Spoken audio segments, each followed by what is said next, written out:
Tipp today, in association with Slattery's of Pecan, your main Peugeot dealer for over 50 years in the Premier County. Slattery'sGarage.ie.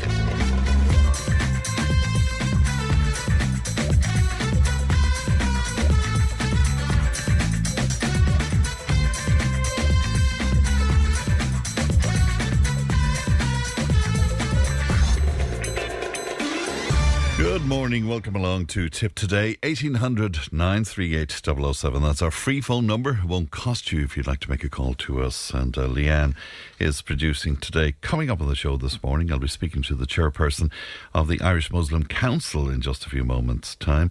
Should fox hunting be banned? That conversation continues on. We'll be hearing from singer-songwriter Nathan Maher. Live in studio this morning discussing his mental health issues, cyber attacks on accounting firms on the rise, and Ali has the conspiracy files. So all of that and much, much more between now and 12 o'clock this morning. You can text and WhatsApp 083 311 3311. You can email tiptoday@tippfm.com. Let's have a look at the front pages of some of your newspapers. Now, it being Wednesday, the local newspapers are on your shelves. The Tipperary Star, they're leading with the story of the camogie legend herself, Mairead Eviston, all-star profile there. And Mairead looks back at her time on the development squads and indeed speaks about her life in camogie. The Guardian, the lead story on the Guardian, Tipperary funding at a crossroads, and they're telling us that rising inflation has led to fears that much of the good works carried out on Tipperary roads in recent years could be undone. The Nationalist, a rather stark headline there, jobs at risk. And the story underneath, Clonmel water supply issues jeopardising livelihoods, and a business that employs 60 people considering moving out of the town because of those issues. To the national papers then, the Irish Examiner, and their lead story this morning by Jess Casey. There were almost 800 vacant places in special classes in schools across the country in September, and parents say it reveals a widening gap between official figures and the lived reality of families seeking appropriate education for their children. Also on the Examiner today, we're reading that over €1 billion is set to be provided for the development of Cork's new commuter rail upgrade today as part of the updated National Development Plan allocations.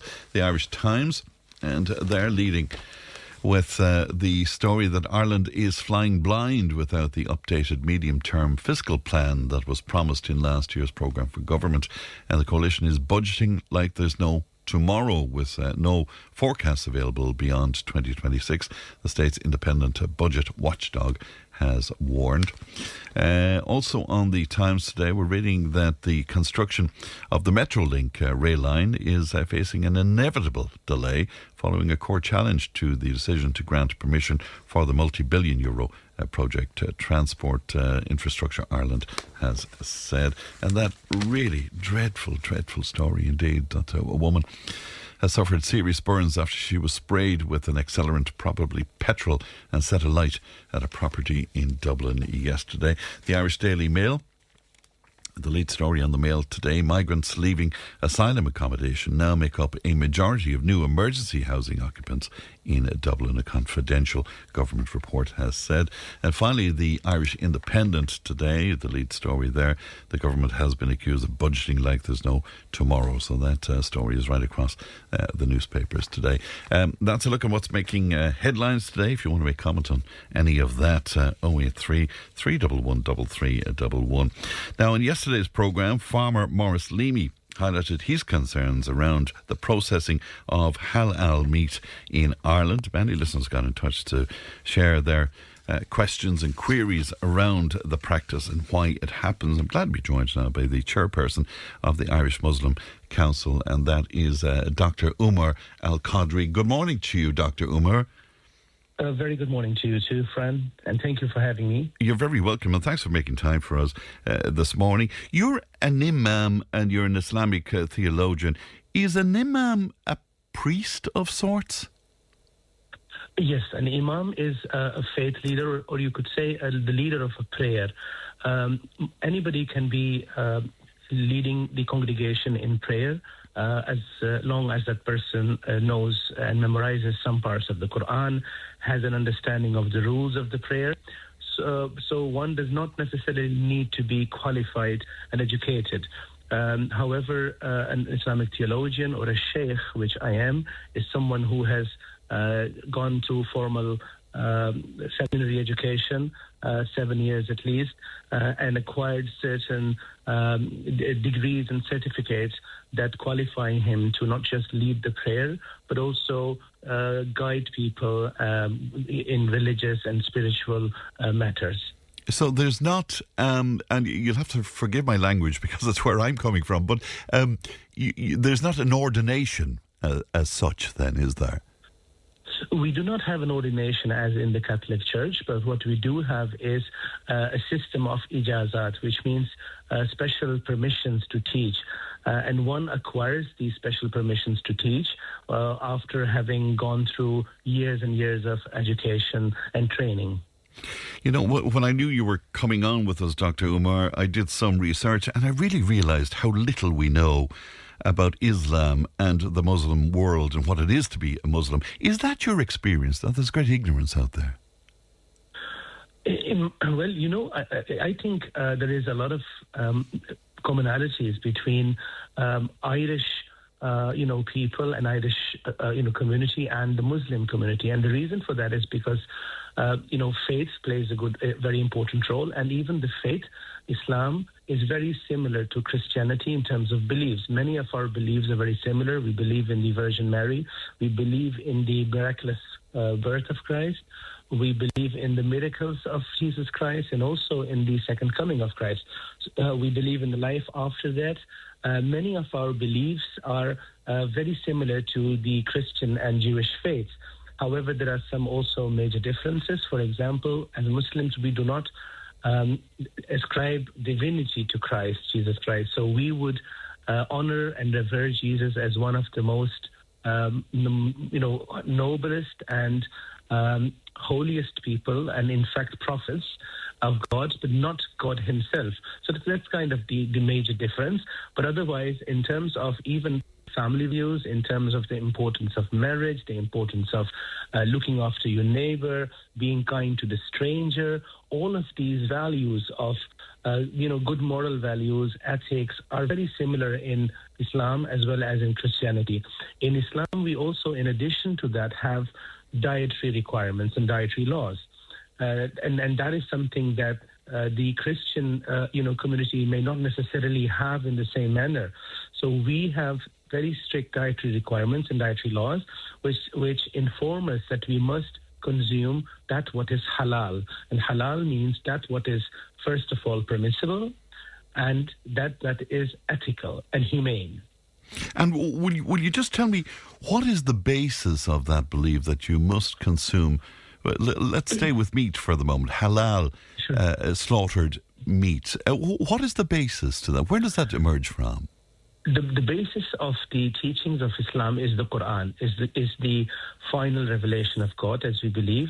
Like the Christians have the Gospels, the Bible, the Old Testament, the New Testament, we believe in the final revelation of God, of being the Quran.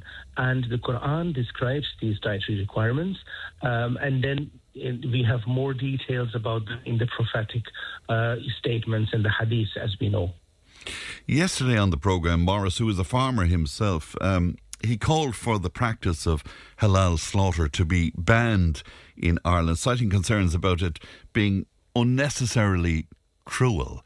What would you say to him, Dr. Umar? Sorry.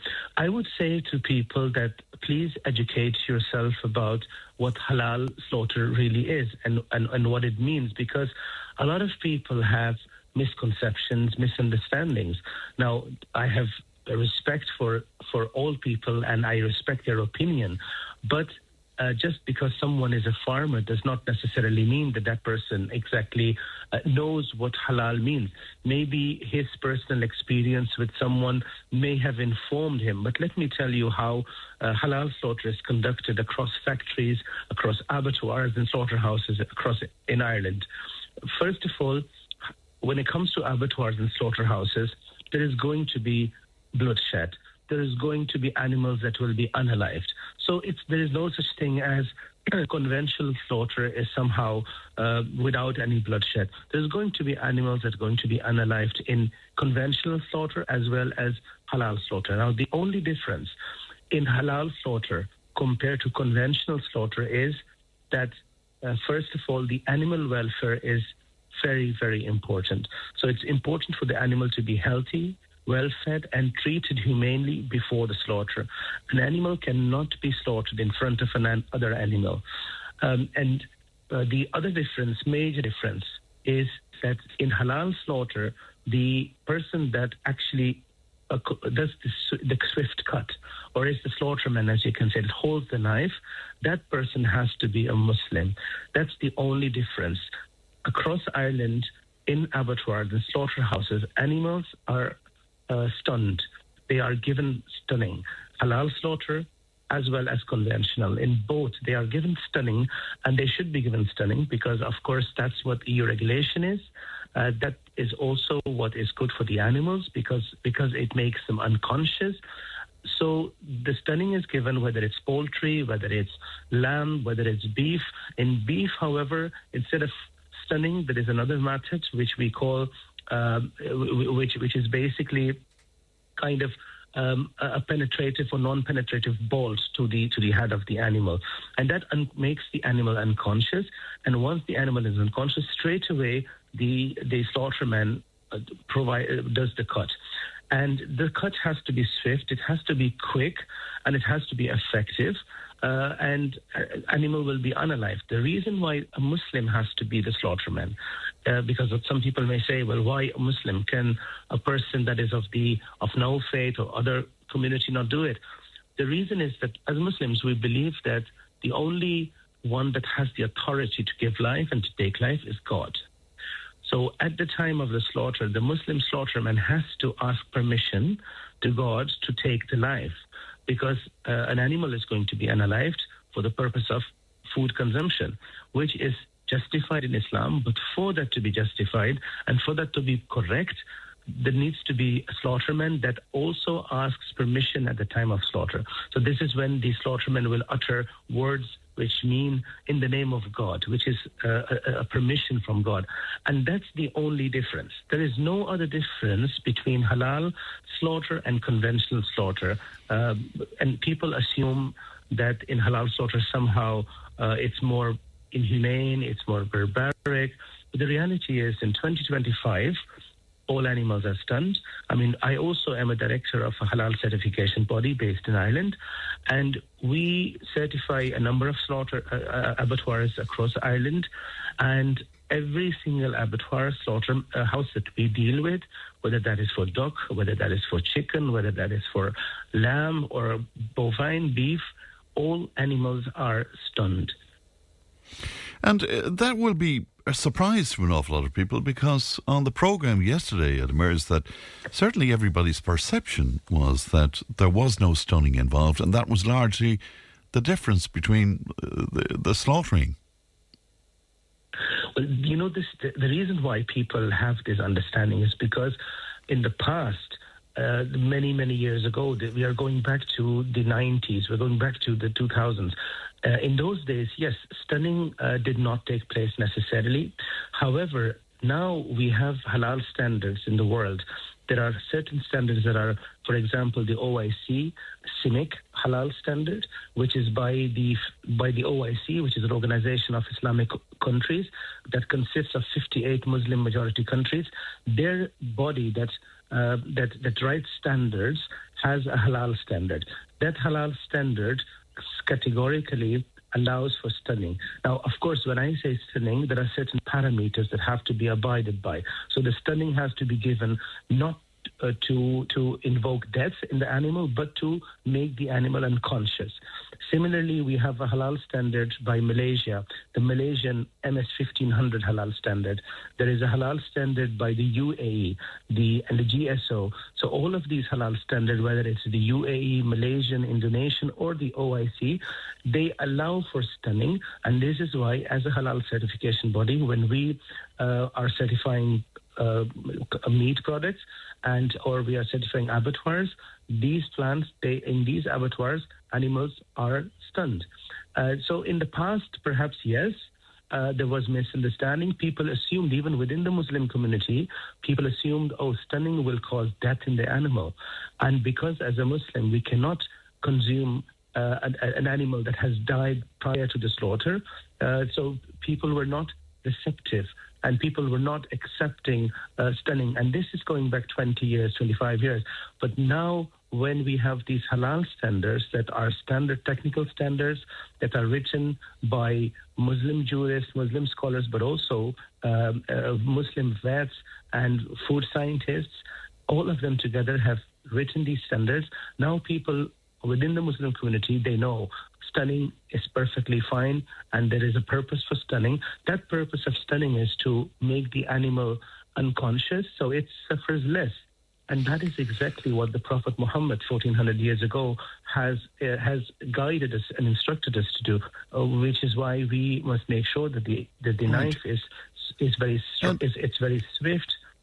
And is it possible, Dr. Umar, that unfortunate practices are going on without you knowing? Because I'm just looking at the screen in front of me here and people are telling me that they've witnessed situations where halal slaughtering happens without stunning. Is it possible that this goes on in some abattoirs?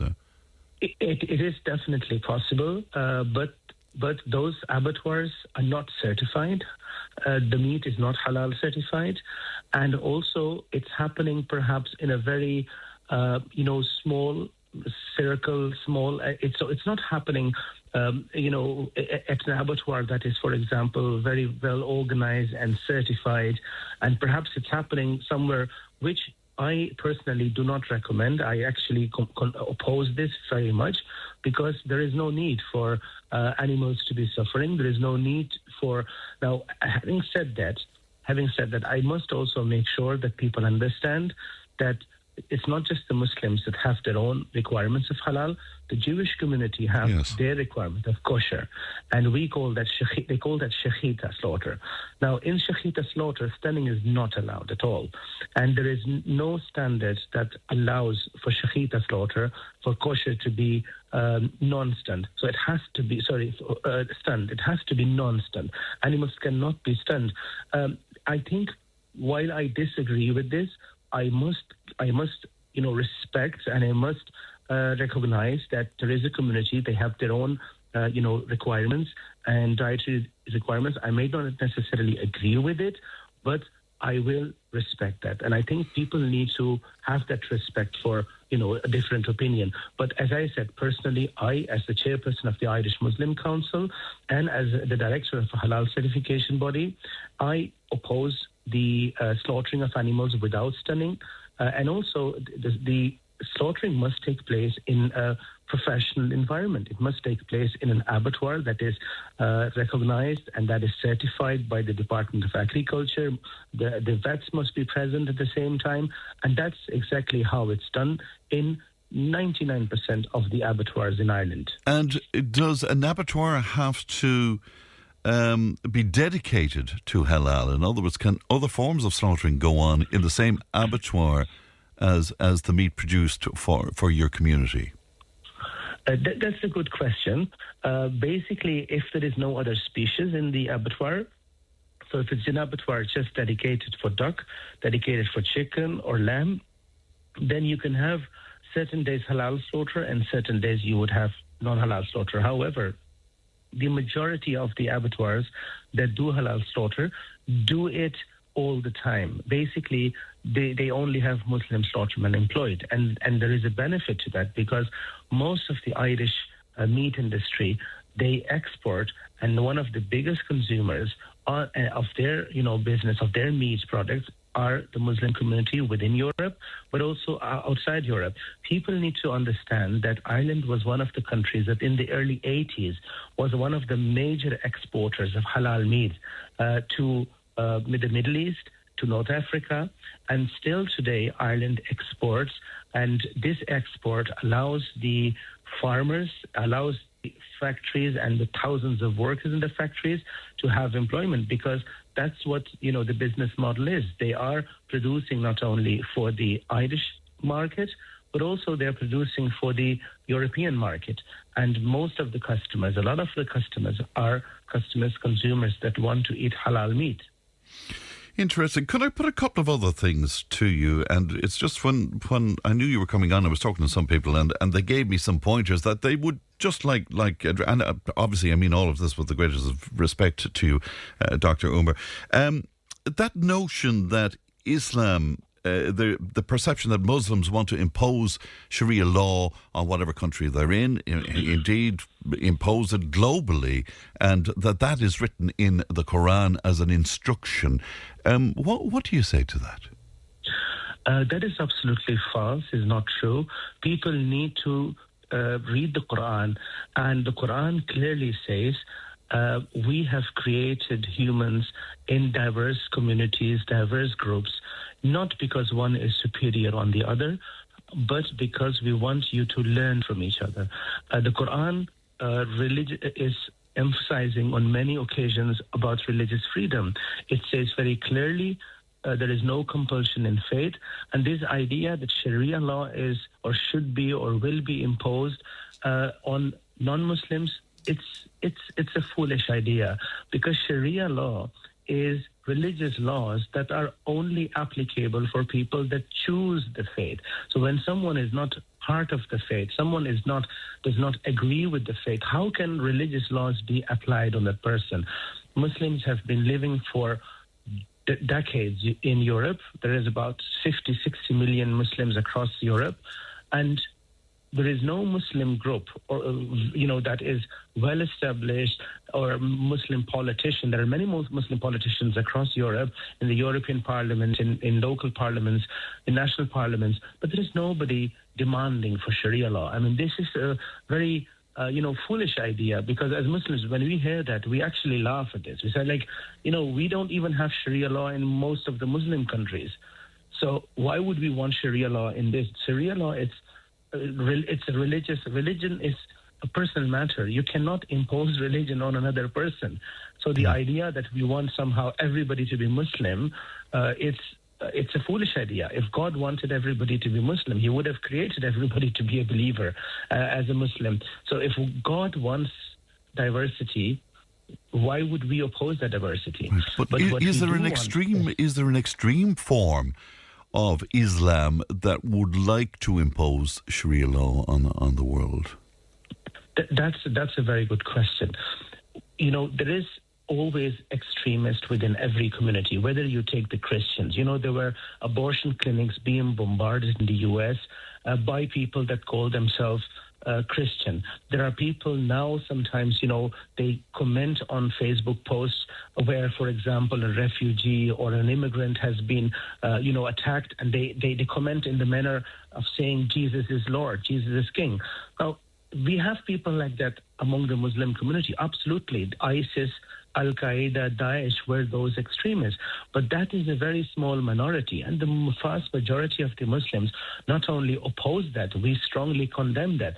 I have been one of the people in Ireland for the past 15 years that has been very outspoken against religious extremism. And when I say religious extremism, it's not just the religious extremism among Muslims, but also among all communities, because I oppose extremism, and I believe that every community will definitely have some people that will read, for example, scripture without context, and they will try to read it literally. But that's not how the majority of the Muslims understand scripture. That's not how we interpret our faith and religion.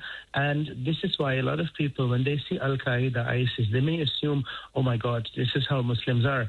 But the reality is those examples are of the very small and extreme minority, which the vast majority of Muslims completely oppose. Could I put another perception to you? I'm just looking at the screen. People are so curious about what happens within the Muslim world. Many critics arguing that Islam mistreats women or views them as intellectually inferior to men. What about that, Dr. Umar? That's a very interesting question also. I would say that people, please speak to a Muslim woman. Please ask a Muslim woman that question, and you will see that really the vast majority of Muslim majority countries, for example, women are free to wear what they want. Women participate in every aspect of life. They are professionals in every field. They are independent, strong women. And that is the vast majority. There are 58 Muslim majority countries. I mean, the country my parents are from is Pakistan. Mm-hmm. And Pakistan had the first Muslim woman as a prime minister, Benazir Bhutto, in the early 90s. If you travel to Malaysia, to Morocco, to the UAE, you travel to Turkey, to Indonesia, these are all Muslim majority countries. You will see women in every field, and there is gender equality, there is women's rights. However, people sometimes, when they talk about Islam, they assume that Islam is just Iran or Afghanistan. The examples of these two countries are unfortunately very, very extreme, and examples that we as Muslims completely oppose. In Afghanistan, Muslim girls or women itself, they were not allowed to go to school. In Iran, they have to wear, there is a dress code imposed on them. The majority of the Muslim world does not agree with that. We oppose that. So these are cultural aspects and national laws, but they have nothing to do with the religion, because from a religious perspective, you look at Islam, you see the Prophet Muhammad's wife, Khadija, his first wife, she was a businesswoman, she was an entrepreneur, she was one of the most successful women in Mecca. You look at his wife, when she died, he married Aisha. You look at Aisha was the teacher of 2,000 men. She was a commander of chief during one of the battles. The first university set up in the whole world, was in Morocco, which was set up by a Muslim woman 1,100 years ago. This is the Al-Qarawiyyin University in Morocco. So the idea that Muslim women are, oppressed and all that, it's something that is often echoed by certain, aspects of the societies or circles, and it's done just to tar all Muslims with the same brush. But in reality, look, people sometimes confuse culture with religion. When it comes to religion, men and women are equal. There is no idea of superiority or inferiority. They are both equal. They're both important in human history. They're both important for the preservation of humanity. And the idea that one is better than the other is, it's a foolish idea, and that's not a religious, idea at all. It's really, really interesting to hear from you this morning. Can I just finish the conversation by asking you, because you're over 20 years, I think, in this country, Dr. Umar, and you've had time, I suppose, to have a look at us as we changed, and because I really feel that this country has changed rather drastically over the last 20 years. Could I just finally get your view on that? The Ireland that you came to and the Ireland of 2025. Oh, absolutely. It has definitely changed. I mean, the Ireland I came to was an Ireland where there were very few immigrants, and I had come from the Netherlands.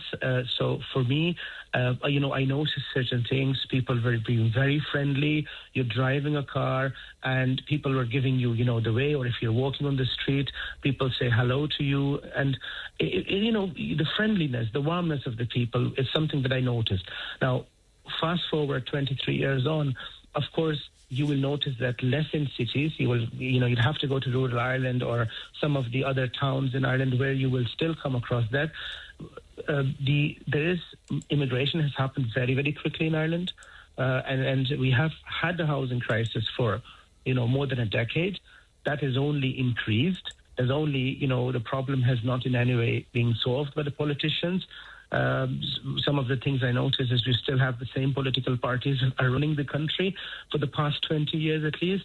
And so there are things that have changed, but things that have not changed. Public transport in 2003, when I came from the Netherlands, I was shocked at the lack of, public transport network. 23 years later, it's literally almost the same. Nothing really has changed. So there are things that haven't changed, things that have changed a lot. And, obviously, as someone who is grounded and invested in Ireland, whose children are born and bred here, and obviously they are looking to move out soon, in a few years, I'm worried about them. I'm worried about will they be able to have their own house? Do they have to also move to another country like many Irish young people have to do? Most interesting to talk to you today. I really appreciate you making time for us, Dr. Umar, and thank you so much. Thank you and good morning to you. You're very welcome. Good morning. That's Dr. Umar Al-Qadri speaking to us there, 1800 938 007. Big response, and a huge response actually, to that conversation. Back in just a moment. Tipp FM's Tip Today. With Slattery's Garage, Hook On. Main Peugeot dealers in the Premier County. And now stocking the full range of the luxury French car brand DS Automobiles. Book your test drive today with Slattery's Garage, Hook On. See slatterysgarage.ie. Tipp FM's Tip Today. With Slattery's Garage, Puck On. It's time to change. Test drive the award-winning range of Peugeot hybrids and fully electric vehicles at Slattery's Garage today. See slatterysgarage.ie. And you're very welcome back to Tip Today. A lot of stuff in following that conversation with Dr. Umar there, and many people disputing what he said, and making reference to their own experience of certain abattoirs and stuff. But just to bring you back to what he did say, was that there is that Department of Halal certification, and that the majority of these abattoirs that are certified only supply halal meat. Now, he did say that outside of the certification, there may well be, and he said there are abattoirs who are slaughtering cattle in an inappropriate fashion. But he was talking specifically, and he's part of that department there of halal certification. So what happens outside of that, I guess, is beyond what he was saying to us today. Ruth Coppinger, the People Before Profit TD, has announced that the second stage of her bill to ban fox hunting will be considered by deputies on December the 17th. Now, Fox campaigner Frankie Ward believes foxes get blamed when they are harmless creatures, and he joins me now. Good morning to you, Frankie. Good morning, Fran. Greetings from Spain. Oh, good. How lucky you. I'll bet it's gorgeous out there, is it? It is, Fran. I'm actually up in the. I was actually up in the Sierra Nevada. I've been up studying foxes there. Yeah. And I'll be going back in a few months now to study them properly. But I've been talking to some of the sheep farmers up there, because, as you know, we're doing a nationwide survey in Ireland, a rural fox survey, just a questionnaire with farmers. And do the field foxes are a threat, and the guidelines and advice for them to keep their sheep safe. But up here now, the fox he's very different than our Irish red fox. He's a kind of a leaner, long-eared fox, a little bit greyer. I have to say he's not a patch in our red fox. But the farmers here, well, firstly, they reckon we have the best sheep country in Europe for breeding sheep, the Spanish farmers, but they don't have a problem with foxes killing. They say the foxes will not kill a live lamb. They will take dead lambs, all right.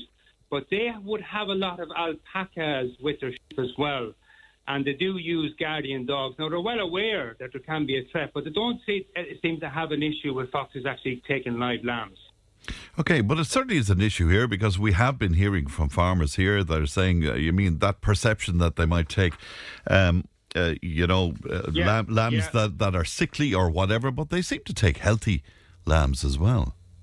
Now, look, our survey won't be complete until next year, but I've been talking on the phone to a lot of farmers, and it's a very mixed bag across the country. Yeah. Like, for example, around me, I'm boxed in by sheep farmers. No problem with foxes. And I know, like, I use trail cameras around my land because I'm a farmer, and I know the fox actually goes through the sheep and there's no problem. Over in Roscommon, another lady, sheep farmer, no problem. She's surrounded by sheep farmers, no problem. Now, she feeds a fox. She feeds a dog fox. She says the fox is as fat as a pig. You wouldn't be able to kill a sheep. But they have no problem with foxes there. But in some places, like some farmers, it's mixed views. Some say yes, they feel the foxes are a threat. When you ask them, have they actually seen a lamb getting killed by a fox, a lot of them say no. Some farmers will say that, sometimes it sounds of bad welfare, bad husbandry, on the farmer himself. You do agree, though, that the population of foxes is increasing rather rapidly, as are deers, for example, and there's all sorts of issues where deer is concerned, particularly here in Tipperary. But do you agree that the population of foxes is increasing rapidly? It's a mixed bag. Like they're going into urban areas more, or is it a case of urban areas are going out to them more? They could be increasing, but foxes are known to breed less when not under threat. They'll breed more when under threat. But you have a lot of roadkill now with foxes as well. Mm. Well, that's because there's so many of them. I don't think it's a problem, Fran, to be honest with you. I think a lot of people are feeding foxes, and I would advise farmers. Like with this survey now, a good few farmers have said they actually feed foxes. Mm. Yeah. Now, coming into lambing season, I would advise not to feed foxes meat because their diet is usually rodents anyway, and they like worms. They don't usually eat meat. Now, for me, I sow 3 hectares of wild bird cover on my farm, and I get paid for that, and I have a healthy mix of biodiversity there. I have foxes, pheasants, badgers forage there, otters come up from the river, of course, the kestrels, there's rodents there, of course, and that's what is the food chain. Now, I've on the trail camera captured several times a cock pheasant foraging outside the fox's den, which is just, and he's still there, the cock pheasant. Now, there's still pheasants up there. When I walk up there now in wintertime, there's still pheasants. So there seems to be a healthy mix of biodiversity. There seems to be sometimes it's down to habitat as well. Now, some farmers have cited that pine marten has killed his lambs. Now, not knocking the pine marten, I think the pine marten habitat is not there, and that's why the pine marten is coming into areas where it shouldn't be. But that would be I would have no advice for that, because I don't know how you prevent the pine martens from killing lambs. Now, all farmers agree on one thing, that if you lamb your sheep indoors, all farmers must agree that all lambs should be lambed indoors anyway. You will not have a problem with foxes. It's up to yourself to protect your stock. But they all agree on that. Good husbandry, and and there's a few guidelines there. Using secure fencing, technology, flashlights, some cameras. Trail cameras are great. They're cheap and cheerful, but they're great for knowing what's on your land. Guardian animals, llamas, dogs, donkeys actually have been said as well. Vigilant monitoring, checking your stock regularly, and good health of yours as well. Good health of your sheep. Yeah, you see, I love them, I must say, and we live in a very rural area, but I'm not a farmer, but I love it when I see them. I get a great kick out of it, but then again, I'm not a sheep farmer. Well, I presume you go along with Ruth Coppinger then and her bill to ban fox hunting completely. Oh, I do, yeah. I do definitely. But look, they're protected here in Italy and in Spain. They're basically protected in England now as well. They're protected in Israel, but they're protected in these countries. If the farmer has a problem, he's allowed to cull a predator, as long as he's exasperated all other avenues with advice from the conservationists, and for here in Ireland, like would be the National Wildlife Park Services. And then it's up to the farmer. If he has a problem, if he sees that animal or predator coming in, taking his stock, he has the right to go out and kill it. Yeah, when will we see the result of your fox survey, by the way, Frankie? That'll be next year. Next year. New year. Okay. The new year. Right. And the farmers are great. I have great chats with farmers there, and some of the older farmers, they're just great wisdom there, and a lot of them they wouldn't have a problem with the foxes at all. All right. Well, we wish you well, Frankie, and good to talk to you today. Enjoy the beautiful weather. And you, Fran. All right, great to talk to you, and thanks very much indeed. That is Fox campaigner Frankie Ward speaking to us from Spain this morning, the lucky devil. How do you feel about that? 083 311 3311. Tipp FM's Tipp Today. With Slattery's Garage, puck on. It's time to change. Test drive the award-winning range of Peugeot hybrids and fully electric vehicles at Slattery's Garage today. See slatterysgarage.ie. If it matters to you, it matters to us. Call Tipp today on 1800 938 007. Dave joins me now. Good morning, Dave. Morning. And good to talk to you today. You think the fox hunting is just a barbaric sport and it should be stopped? That's horrible. And look, I'm not against hunting. I've gone hunting myself before, but there's a difference between going out with a rifle or a shotgun, shooting an animal, and then bringing it home and use it as meat to feed yourself or your family, as opposed to dressing up like a bunch of English toffs on horses and chasing the poor animal to death. You know? It's not like they kill the fox and then, use its meat or anything like that. They either allow it to be mauled to death by dogs, or if it gets into a hole, they dig it out and either shoot it and allow it to be mauled to death by dogs. Where's the sport in that? So what, it's the enjoyment of the kill, is that it? But it's not even that. The gas thing about it is, this was introduced into Ireland by, the ascendancy class back when they were taking Irish lands. And now you have Irish people, the same people who are probably oh, jeez, look at all them foreigners coming into the country, and Ireland for the Irish, and patriotism, blah, blah, blah, blah, blah. Don't forget that fox hunting was still carried out during the famine when 1 in 7 people either died or emigrated. And they're saying it's part of your traditions. I'm all about keeping our traditions alive and well, but this isn't our tradition. This was brought in by a class of people who subjugated our entire country, took our lands and took our foods, and then I can't see what is the justification for it? What do you get out of spending all day with a bunch of other gobshites on horses, looking stupid, and then watching an animal being ripped apart? Where's the sport in that? Well, I don't know, because it would never occur to me to be part of that. But has it not evolved in some way into the Irish culture, though? But again, how?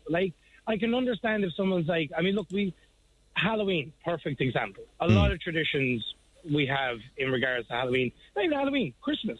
Holly, mistletoe, evergreens, burning logs.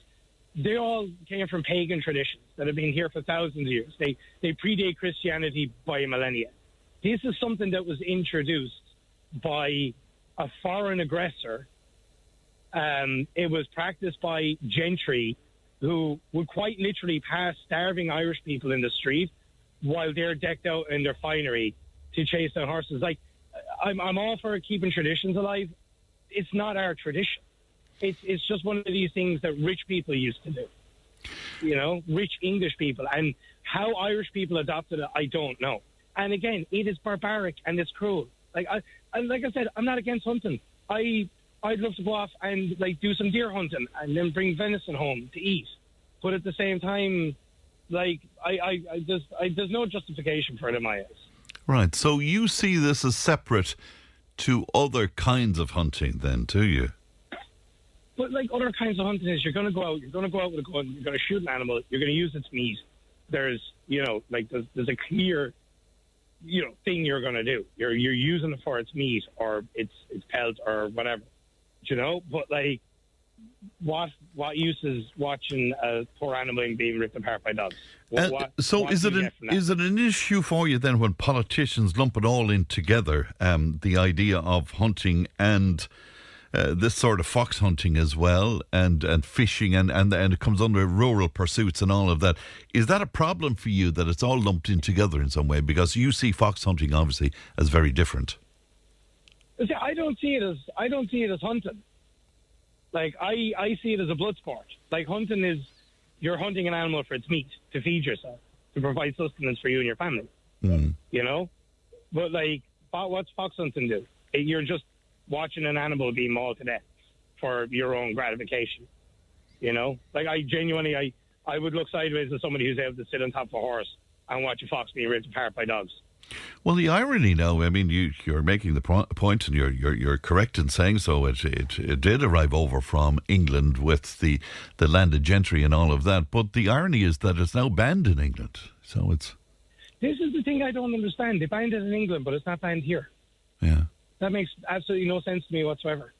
Do you know? And again, what self-respecting Irish person wants to dress up like English gentry of old and call themselves patriotic? Well, they mightn't call themselves patriotic. They just might enjoy doing that for whatever reason. I wouldn't get a kick out of it, but, you know. And again, I imagine sitting down having a pint and someone saying to you, like, well, what you do the weekend? Oh, it's just great crack. We dug a fox out of a hole and then a pack of dogs ripped it apart. Savage crack. I'd be picking my pint up and going to the other side of the bar. Somebody else saying there's a new gentry now, and that's an interesting point, isn't it? The kind of people who might be fox hunting now, maybe the new money and all of that kind of thing, and this is a kind of, I don't know, some sort of an emblem of their wealth or something. Look, to be fair, Ireland is still a very classist country. Classism is still very much alive and well, you know, and particularly... Do you think so? Do you believe that? Oh, yeah, 100%. I really do. It's not as bad as it was once upon a time, but we all know the crack. Oh, lads, if you're in the GA, it's fine, but if you're not in the GA, you're scum. That's a part of it, like, you know? But it is. It's still very much alive and well in Ireland, and I don't doubt for 1 second that the people who are involved in this kind of stuff are the kind of people who think they're better than everyone else because they have money. And me personally, I probably cross the street to avoid them. That's a big statement, Dave. I'm sure there's ordinary people involved in this in some way as well. Are you saying that ordinary people couldn't afford to be involved in this? Is that? No, I'm not saying that. But I do very much believe that a lot of the people who kept this tradition alive and well are people of a certain, let's say they occupy a particular strata of Irish society. Like, that wouldn't surprise me one bit at all. Does that make you a kind of an inverted snob? I suppose it kind of does, actually. Yeah, yeah. I'm not going to be a hypocrite and say I'm not a snob. If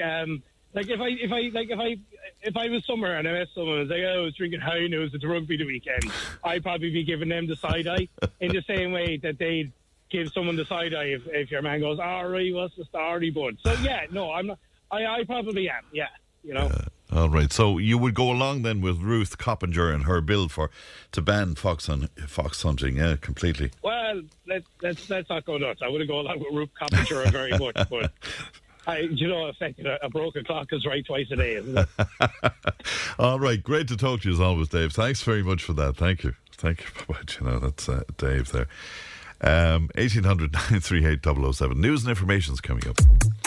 Tipp FM's Tip Today. With Slattery's Garage, Puck On. Main Peugeot dealers in the Premier County. And now stocking the full range of the luxury French car brand DS Automobiles. Book your test drive today with Slattery's Garage, Puck On. See slatterysgarage.ie. Tipp FM's Tip Today. With Slattery's Garage, Puck On. Over half a century driving the people of Tipperary and surrounding areas with quality, reliable and economical vehicles, new and used. Call the sales team today to discuss your next car or van on 067 24 111.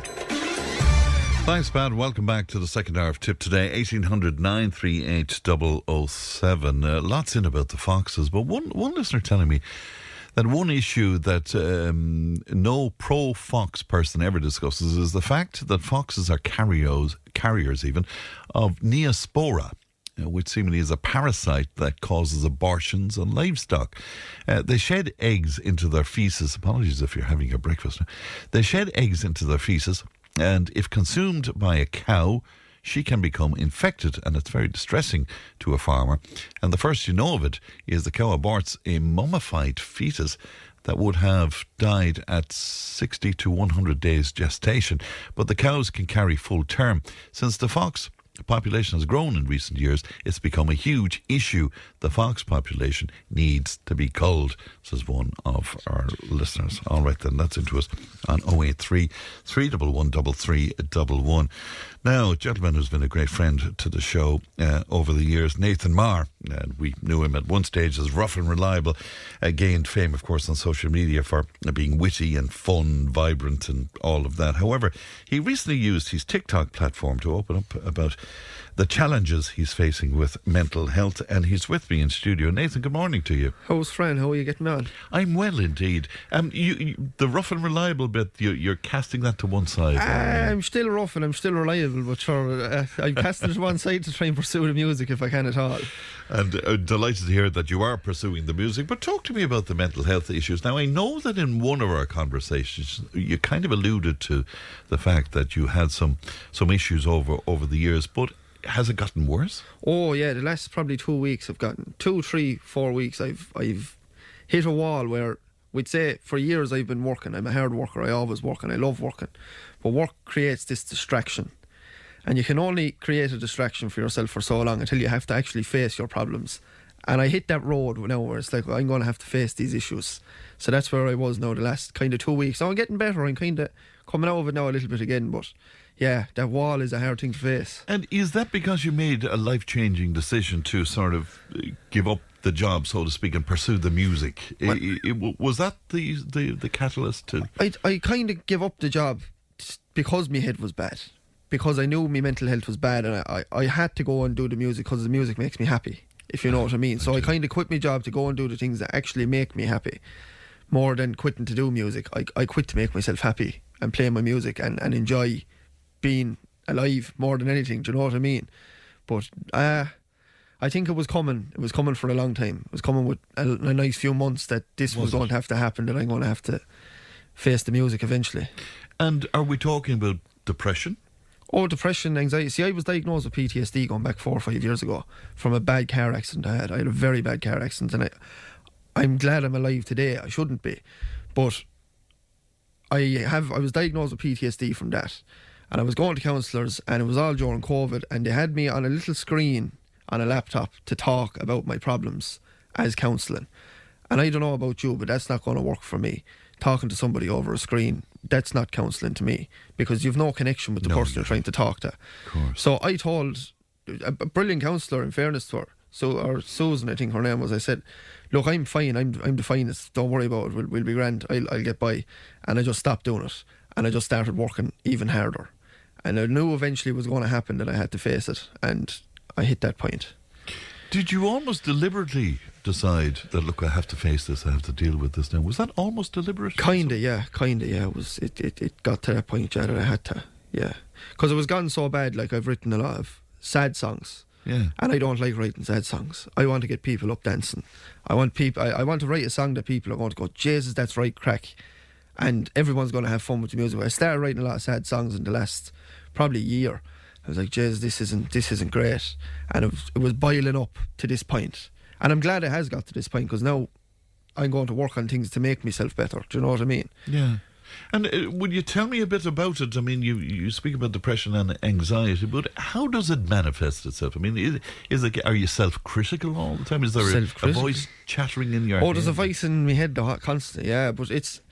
The best explanation I ever heard it was I was watching the Bruce Springsteen film, the new Bruce Springsteen film the other day, and they said the silence is so loud.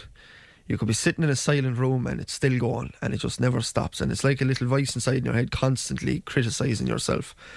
And then there's the anxiety, the not wanting to leave the house. I'm going into shops, don't want to go into shops, don't want to go anywhere, don't want to do anything, is a big thing. And you're kind of criticising every move you make all the time, which is it's just a constant battle. I'd compare it to nearly people that are recovering from addiction. From the second they get out of bed in the morning to the second they go to sleep, it's a fight. And that's what it's like having mental health issues. From the second you get out of bed in the morning to the second you go to bed at night, you're fighting with yourself.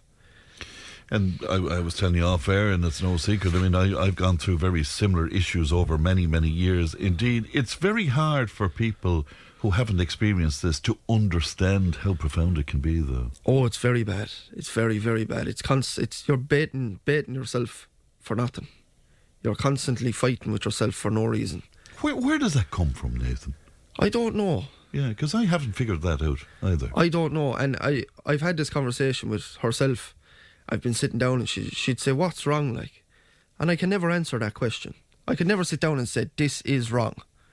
Because you never know. Like, it's not something that I've ever been able to figure out. Do you know what I mean? And I presume people are coming to you and saying, what are you at? Because look at the success on social media. Look at the success of the songs. You have a huge future ahead of you. You have a lovely family. Do people say that to you? Oh, yeah. Yeah. People constantly say that to me. And that yeah. you're great crack, and what is the story? You know? But even the great crack part goes back to the likes of Robin Williams, who was probably one of the funniest men alive, and then decides to, commit suicide, take his own life. I don't think being funny is a way to judge somebody and how they are inside. It's definitely not, because I'll make you laugh in 2 seconds, no better man, but at the same time I'm fighting, inside. And I don't know, it's just a very, very hard thing to deal with. Is the being funny, is that almost a protection as well? Yeah, I think it's more of a coping mechanism for a lot of people, yeah.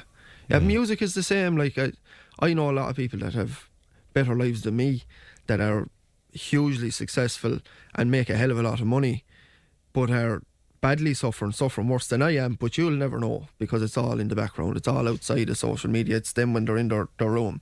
I know a lot of people like that, and especially a lot of musicians. I think a lot of people play music as a vice to get by, or as a coping mechanism as well.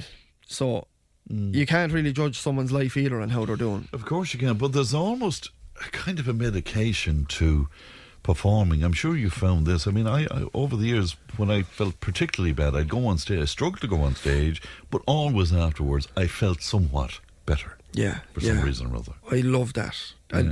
But the thing about performing is and I find it now a lot, is you go and perform, you have the best gig of your life, you feel 100%, and then the crash comes, because you're coming down off of that high. I get that now a lot, whereas I'll be on the high of my life, I'm after playing the best gig ever, and then come the night time, a crash comes and you're down, and it's hard to get back out of that then again. And tell me about the crash. Is it that you begin to analyse what went on, you begin to find negatives in it? Is that? I think so, and then every high comes with a low, so they say. So I think you come off of a high and you're back to reality, you're back to normality, and you have to just deal with that now again. And when you play a good gig, I think you get excited about life and how things are going to go, and then you come back down to who you are. Do you know what I mean? You have to humble yourself too. And I think when you humble yourself, you start to feel, oh, that was just a gig, it wasn't anything special, even though you have to, that's what I find anyway. But yeah, and it can be devastating. It can also be devastating, as I know full well, for people around you, Nathan. It's difficult, isn't it? Oh yeah.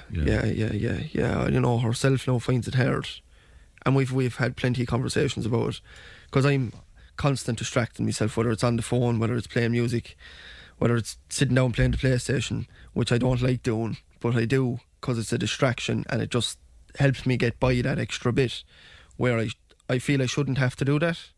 I should be able to just sit in myself and be able to be okay, but I'm not, unfortunately. So I've gone to counselling and stuff now to try and be able to do them things. Do you know what I mean? You're also on meds just recently, are you? Yeah, I am. Yeah. Would you mind telling me about that? What they're grand. Yeah, they're grand. You're on antidepressants. Antidepressants. Well, it's kind of it's an antidepressant tablet. It's an anti-anxiety tablet, and it's a PTSD tablet. So it does all three. And I'm also on sleeping tablets. Now the sleeping tablets, I took one last night, and be the Lord raised, not a hope in hell could I sleep. But even with the not a hope in hell. But my head is like a pinball machine. It doesn't stop. So that's kind of my problem. That's why I write songs. But that's the only thing that relaxes me. But even the likes of the depression tablets, they do work. But I'm on a very light dose. I don't want to take tablets because, going back to criticising myself, I don't feel like I should have to take tablets to feel okay. And I've had this conversation with counsellors, and they keep telling me, you don't have to be so hard on yourself. But to get to where I want to be, I do. So you're kind of fighting a constant battle between two different things. It's mental. Well, the argument they always made to me was that, if you had a chest infection, you take an antibiotic, so why not take medication if you're feeling unwell in your head? It's a good enough It's argument. a fair point, yeah. Yeah, it is actually a fair point. Yeah. I'm taking them anyway. I've no choice now at this point. Right. But what do you mean you've no choice? You're just feeling so unwell, is that it? Oh, yeah. I've been the worst I've ever been, in the last while. As I said, I hit the wall, and then everything has to be dealt with. So you've 4 or 5 years of suppressing everything that has to be dealt with now. Yeah. So that's the point I'm at now. I'm dealing with 5 years worth of. I can't say that word on the radio, but you know what I'm trying to say. I know exactly what you're trying to say. Okay, but I mean, even in that though, is there a positive? Because you've recognised that there's an issue, and now you're dealing with it through therapy and through medication. Yeah, and I feel like that's why I can talk about it. That's why I'm not afraid to come on the radio and talk about it, is because I feel good that I am talking about it. I feel good now that I'm dealing with my problems. And also, there's a lot of people, like I mentioned it on TikTok earlier or a couple of days ago, and I'm getting a lot of feedback off of people that are like, Jesus, I'm the same. And people that I know that are, I'm on medication the last 5 years and I'm only coming off them now, I feel great, which is the best thing I was ever on. I got one message like that. I'm thinking, Jesus, maybe I'm not wrong. Maybe I should be doing this. So it's kind of helping me as well, and also helping a lot of other people with me talking about it. Big reaction to you coming out about this. Yeah, massive reaction. And I've talked about mental health on TikTok before, but I don't think anybody knew to the extent of how bad I was. But yeah, because you said it to me in passing one time, and we didn't make very much of it. Yeah, that's kind of how I mentioned it. Yeah. I passed by on it. Yeah, it's like, I have this problem, which we won't worry about it. Yeah, but you will move on from that. Yeah, that's my attitude with mental health, and it has always been. I'll move on and we'll stay going and we'll forget about it. But here we are. Does it? Because as you said yourself, lots of artists who suffer like this in some way. Does it feed creativity, or is that a myth? I think it does, yeah. Does it? I think, see, a lot of the time with me, if I write a song, I have to put myself back in. Like, we'd say if I write half a song today, and I'd say, right, I'll finish the rest of that tomorrow, I have to make myself feel the same way as I was when writing that song. And if you're writing sad songs and you want to make yourself sad, it's a very easy thing to do. So you have to make yourself feel the same way to finish that song. And I've done that loads of times where I've been writing a sad song and the next day you wake up, you're feeling 100%, but you have to make yourself feel sad again to finish the song. So I find I do that a lot as well. And of course, every time you perform the song, then you're taking yourself to that place again, yeah, which I find a lot. Yeah, that's why I try to only sing happy songs now. Or if I'm writing a sad song, I'll write it happy. Do you know? With a happy ending. A happy ending or something, yeah.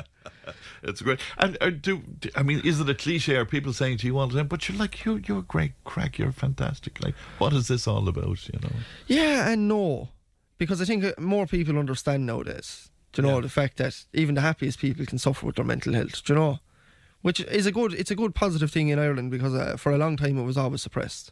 And now people are starting to understand. Jesus, I think you're like the next door neighbour that's coming out every morning waving at you, is in the best mood ever. He could be suffering with his head, and I think people are starting to understand that now. Like, is it good that it's okay to talk about this now? Because I remember a time where you dare not mention. You certainly wouldn't keep a job if it was even a suspicion that you had mental health issues. I think it's a good thing, but I also think saying it on social media can also bring other people down, so I don't really like talking about it on social media so much. Explain that to me now. Because if you, I feel if somebody's constantly listening to, Jesus, I'm depressed, I have anxiety, I have PTSD, I have this, I have that, and I think that can bring other people down. So I don't like talking about it too much on social media. I like letting the people that follow me and have been following me for years know how I'm feeling, but I wouldn't centre my whole niche on social media around it. That's very good. So this is a part of you, but it's not you, is it? Yeah, that's what I'm saying. I play music, I do so many other things, but I also suffer with my mental health. And I like people to know, I am suffering with my mental health, but I can also do all these other things. Right. So if I can do it, you can also do it, kind of thing. Do you know what I mean? Yeah, people are saying lovely things about you here, but even that, and I'm sure you'll agree with me on this. Sometimes people are very complimentary to us, and sometimes they give out about us. But I find it very hard to even embrace that, and but I'll find the one person who said I was a dickhead, you know. Oh yeah, I do. Find that so I do that too, yeah. But you see, I deal with it in a different way because you're on radio. There's only so much you can say on radio. Yeah. Whereas I'm on TikTok, I'll tell you how I feel about you, like, you know. And two, I'll find out. Like, there was one lad give me a bad hate comment one day, and I went googling him. I looked him up on Facebook and everything, found out all about him, and I made me a little video out of that. And at the end of it, I get along very well with the lad now. He does be texting me the whole time, and we're good friends. We chat away. But like, I think a lot of people will judge you off of one video instead of going back and watching everything. And you'll get that, like, people will judge you off of one topic that you do on the radio. Yeah. And they're like, oh, I don't like him anymore. And they've been listening to you for 10 years, and all of a sudden they don't like you. But I get a lot of that, yeah. But I find it hilarious nowadays when people give me a bit of abuse, because I'm like, there's 1.8 million people have listened to all my music. 1.8 million people listen to my Chrome. And I'm sitting here going, 1.8 million people think I'm good and you don't like me, like, do you know what I mean? I know, yeah. So get a grip of yourself here for a second, like, you know. Come on board. Yeah, come on, we have a bit of a laugh, like, you know. You're writing like hell, though. I mean, you're writing a lot of stuff at the moment. Yeah, I love it. It's my piece, it's my... Yeah, but you're going through a really fertile period, aren't you? You're really... Yeah, well, I am and I'm not. Like, it comes and goes, you know, like, today I might start 2 songs, tomorrow I might do nothing at all, you know. It all depends on how the mood is on that day, but I am writing a hell of a lot of songs, yeah. Right. Will you do something for us? Will you do something new for us? I will. I'll do a song called It Don't Make No Sense. It's kind of a song.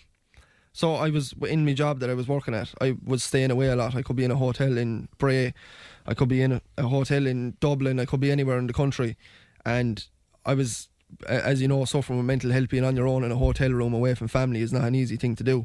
Now, it's not a sad song, so don't stay listening now before you I'm not going to sing Pure Depression to you here, but no, it's kind of a song about all of that. But yeah, it's a good song. It's a good upbeat song. Very good. And what is it called now? It Don't Make No Sense is what we're settling with at the minute, but I think it might change.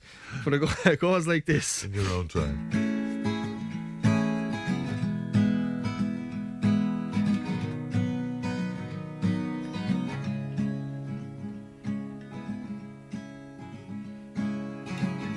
Love, it feels like a different part of me. It's like I'm running out of air, and it's yours I wanna breathe. And life, it rushes past the pace I can't believe. It's like I'm running out of time, but I have so much to achieve. And I've been working hard with shovels in the dirt, and it's killing me inside, and I just can't explain the hurt. And when will I get the time to chase my dreams? I feel like everybody's trying to pull a different part of me.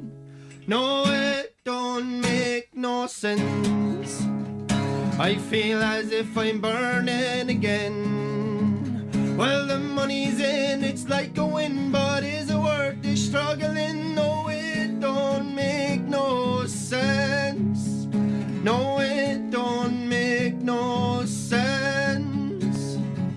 I've been living out of bags we used for school, the ones that we thought using one strap meant we were cool. And I've been sleeping out in dirty hotel rooms with one eye open, counting sheep and thinking about you. And I've been feeling like I'm going insane. Oh, do people live while playing this game? So honey, close your eyes and go to sleep, and hopefully you'll wake up to the better part of me. No, it don't make no sense. I feel as if I'm burning again. Well, the money's in, it's like a win, but is it worth the struggling? No, it don't make no sense. No, it don't make no sense. Who's the one you want to call when you are broken and you're down? And who's the one you want to be with when your world is upside down? We were dancing in the rain, now we're dancing all alone. No, it don't make no sense. I feel as if I'm burning again. Well, the money's in, it's like a win, but is it worth the struggling? No, it don't make no sense. No, it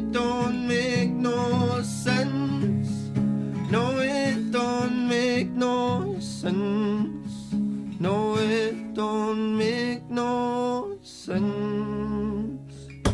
Oh, well done you. Well done you. Lovely. Was part of that lyric, hope to wake up to a better part of me. And Is that what you said? Hopefully you'll wake up to a better part of me.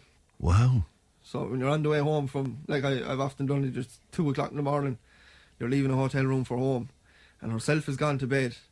I go, Jesus Christ, I hope I have the energy to go back home and I don't have to sleep in the van kind of job, which I've often had to do as well. So yeah, stuff like that. Lovely, great lyrics. Great lyrics. It's improving all the time, if you don't mind my saying so.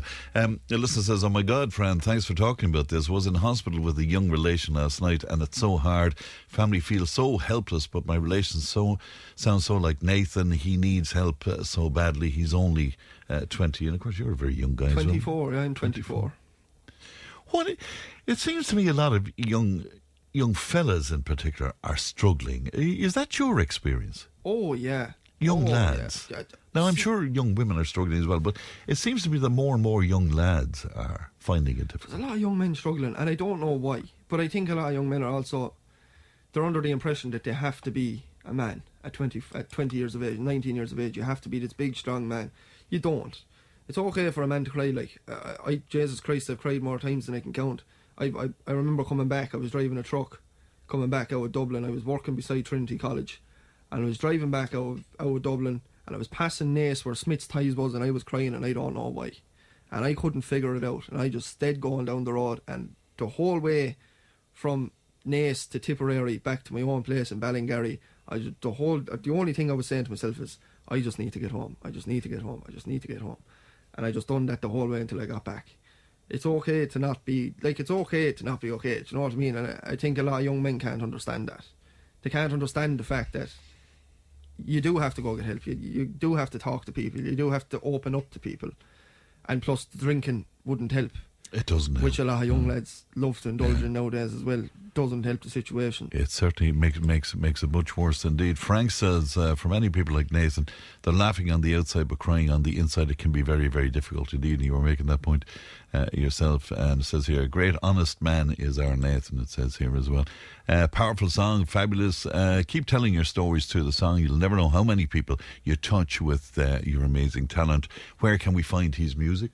Oh, you can find me anywhere. Spotify, SoundCloud, anything at all. YouTube, anywhere. If you just look up Nathan Maher, I'll probably be the only lad that pops up, because I'd say I'm the only lad with that name in the country. Somebody else has a great piece with Nathan this morning. Relatable for so many of us. Well done for highlighting this. Somebody else saying, I'm here listening to that young man. There you go. Now that young man. I've suffered with depression for years, and the self-negativity is just terrible. Just want to thank him for talking about it. It's kind of a relief to know that somebody else feels as I do. Not that I wouldn't wish it on anyone. You know? Yeah, I'm the same. It's nice to know somebody else is suffering with you, but also I hate for someone else to feel. You wouldn't wish, one thing I've often said to myself is, if someone else said the things I say to myself, I'd box the head off them. If somebody else came to me and said the things that I say to myself, there'd be war. How cruel you are to yourself. How cruel I am to myself, for no reason whatsoever. And if somebody else treated me like that, oh mother of God, there'd be war. But I'm okay when I say it to myself. Do you know what I mean? Which is, it's such a conflicting thing. It's so hard to understand inside in your own head, unless you sit down and talk about it, or like I do, put it down on a piece of paper and read it and try and figure it all out. But I don't think one man can figure it out. I think it's going to take a fair good team. Do you know? It's a mental thing. You're putting that team together. Putting that team together, yeah. Well, you know that you're the most important part of that team, so you have to be telling yourself the right stuff. You know. Again, going back to the Bruce Springsteen film, he was buying a new car, and I found it hilarious. A lad came up to me and said, "Oh, I know who you are." He said, "Well, that makes one of us." Which is, you know, how strong is that? That's a strong statement, but I understood it. I was sitting there going, "Yeah, wow, yeah, Jez, I understand that." Yeah, do you know? And I think a lot of people will, like, Bruce Springsteen had a fantastic life. This just focused on his depression, which, if you have depression, I wouldn't recommend going and sitting down watching it now, because it just focuses on the bad parts of Bruce Springsteen's life. But there's a guy who has experienced and enjoyed, like, global success. One of the best songwriters of all time. And more money didn't make sense, like, do you know what I mean? And still struggling. So I don't think depression doesn't have an image. Like you can't just look at somebody and say, oh, they're depressed or they're not depressed. I don't think it has a way of. I think you either have it or you don't. I was talking to a friend of mine recently, and she was telling me she doesn't have. I should have known this about most people, but she doesn't have a voice chattering in her head, criticising her all the Yeah, time. and that surprised me. That somebody, and my missus doesn't either. Isn't that amazing? Because she'd be like, oh yeah, you're suffering, but I'm fine. I'm like, oh yeah, fair play to you. Like, you know. Yeah, you know, somebody who doesn't have this constant critique, you know. Yeah, it's mental. Did you ever wonder, who is that? Who is that in your head? If he stays there longer now, I'm going to have to give him a name. I'm stone sick of him. He'd want to go away of it now at this stage. But I don't know. But yeah, it's mental. It's well, look, we wish you the very, very best, and we wish you good health and all of that, because it's a great talent you have and always great crack, and you're always very good to us by coming into us here as well. So just if people want to find out what you're at, TikTok, I suppose, is the best destination. TikTok now, you'll see me doing the stuff I shouldn't be doing and the stuff I should be doing. I could be at anything on TikTok and Instagram and all. You'll find me on anything if you just look up Nathan Maher. If you want me music, then you'll get that anywhere as well. Nathan Maher again. So all right, great to see you. Look after yourself. My Thanks best to very you. much, Thanks very much indeed, Nathan. All right, we're going to take a break. Back with more in a moment. Tip FM's Tip Today. With Slattery's Garage, puck on. It's time to change. Test drive the award-winning range of Peugeot hybrids and fully electric vehicles at Slattery's Garage today. See slatterysgarage.ie. Tip FM's Tip Today. With Slattery's Garage, puck on. Main Peugeot dealers in the Premier County. And now stocking the full range of the luxury French car brand DS Automobiles. Book your test drive today with Slattery's Garage, puck on. See slatterysgarage.ie. Huge reaction to my conversation with Nathan Maher. There, let's continue chatting about mental health, because Christine joins me now. Good morning to you, Christine. Good morning, Fran. A pleasure as always.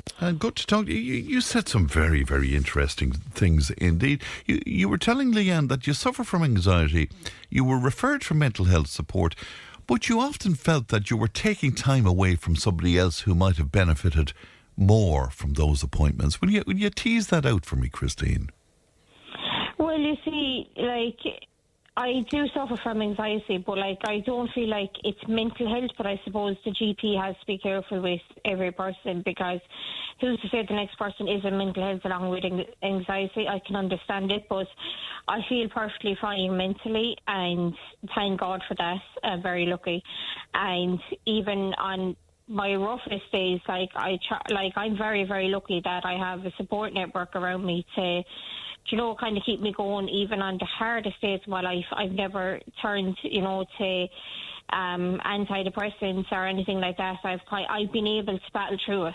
And is it more anxiety with you than anything else, Christine? Yes, is it? I worry about something that's 6 months down the line, and I went to CBT, cognitive behavioural therapy, and I figured it out. And it's something I'll always suffer from, but thankfully it's not my mental health. It's just more so I'm a worrier, and who isn't really but I'm more of a worrier. But I can I know people that do suffer from mental health, and it's really hard on them, but when they're waiting for appointments, I kind of feel like, I got that appointment so fast, and they're genuinely suffering and they're waiting so long. Yeah, but extreme anxiety, Christine, can be very debilitating and can greatly affect your life. Oh, it can, yeah. I've had days there where, I'm so worried about something so small, and I nearly have a panic attack, where I can't breathe, but I know that it's just my thoughts. It's something that will pass, and that I have to breathe through it. And I've been offered medication for it and stuff like that, and I'm just no, I'd prefer to be able to battle through it. Now, if the day comes where I do need medication for it, of course I'll take it. But on the days that I don't need it and I'm able to get through it, I will. And have you traced it back in terms of the genesis of it? Is it in your family? Because I know anxiety, certainly in my family, my poor late mother would always answer the phone with, what's wrong, for example.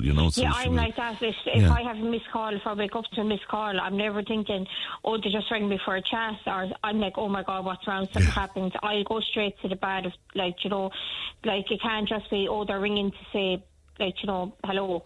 I know it's a ridiculous time, but I'm just, it's always something bad with me. I worry, Is there, did you get advice on how you should deal with that.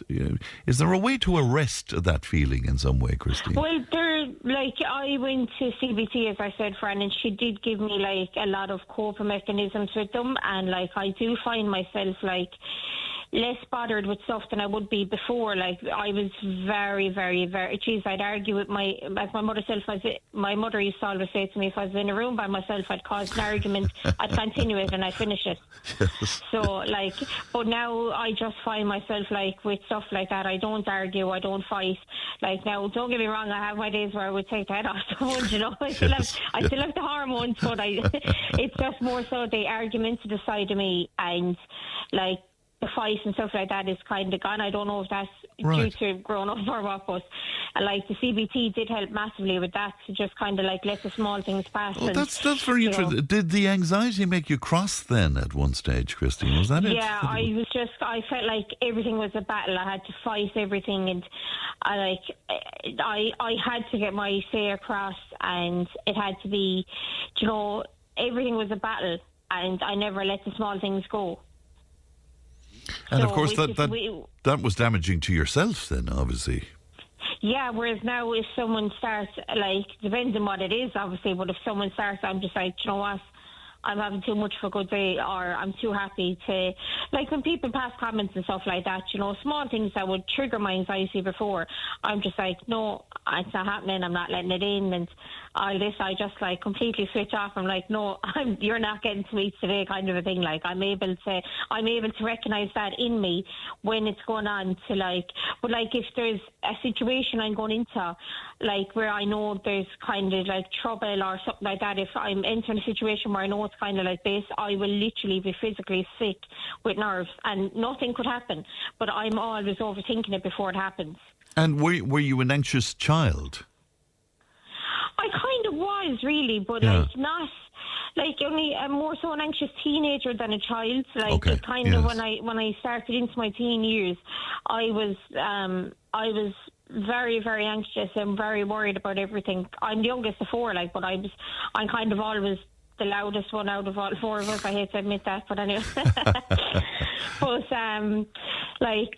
I worry about my brother and sisters and stuff like that, and the family and my kids, and now that I have kids myself, and stuff like that. So I'm kind of always worrying about them. But growing up, I would have kind of been I'd been always fighting for their side, and if someone said that, and I'd be straight in on top of them. Whereas when I look back now, I'm I can't believe I did half of that, Well, so you were kind of overprotective of them, were you? Yeah. No one could say anything wrong. But now I'm just if they open their mouth to them, you're big people, you can fight for yourselves. I never realised that, growing up as a teenager. It was kind of I was always sick with anxiety, school, I was in and out of hospital and off of that as a teenager. I suffered greatly with my stomach, but it was all due to the anxiety. But I was so sick, I was actually not able to eat, and that affected me massively for years as a teenager. Yeah, listener making a very good point, though, in saying that anxiety is a mental health issue, and Christine shouldn't feel that her time in counselling is less important than anybody else's. And I understand that, yeah. I went to see a lovely doctor in Drummond Road, and Nina, Dr. Oprah, she was there years ago. She was a lovely, lovely doctor. And when I was talking to her about everything I was going through, and she was nearly, on the verge of tears, and she's I'm sorry. And I was no, you're okay. But I always try, to keep the good side out. And they always say, so many people say to me, the happiest people are the most, the ones that have so much upsetness going on.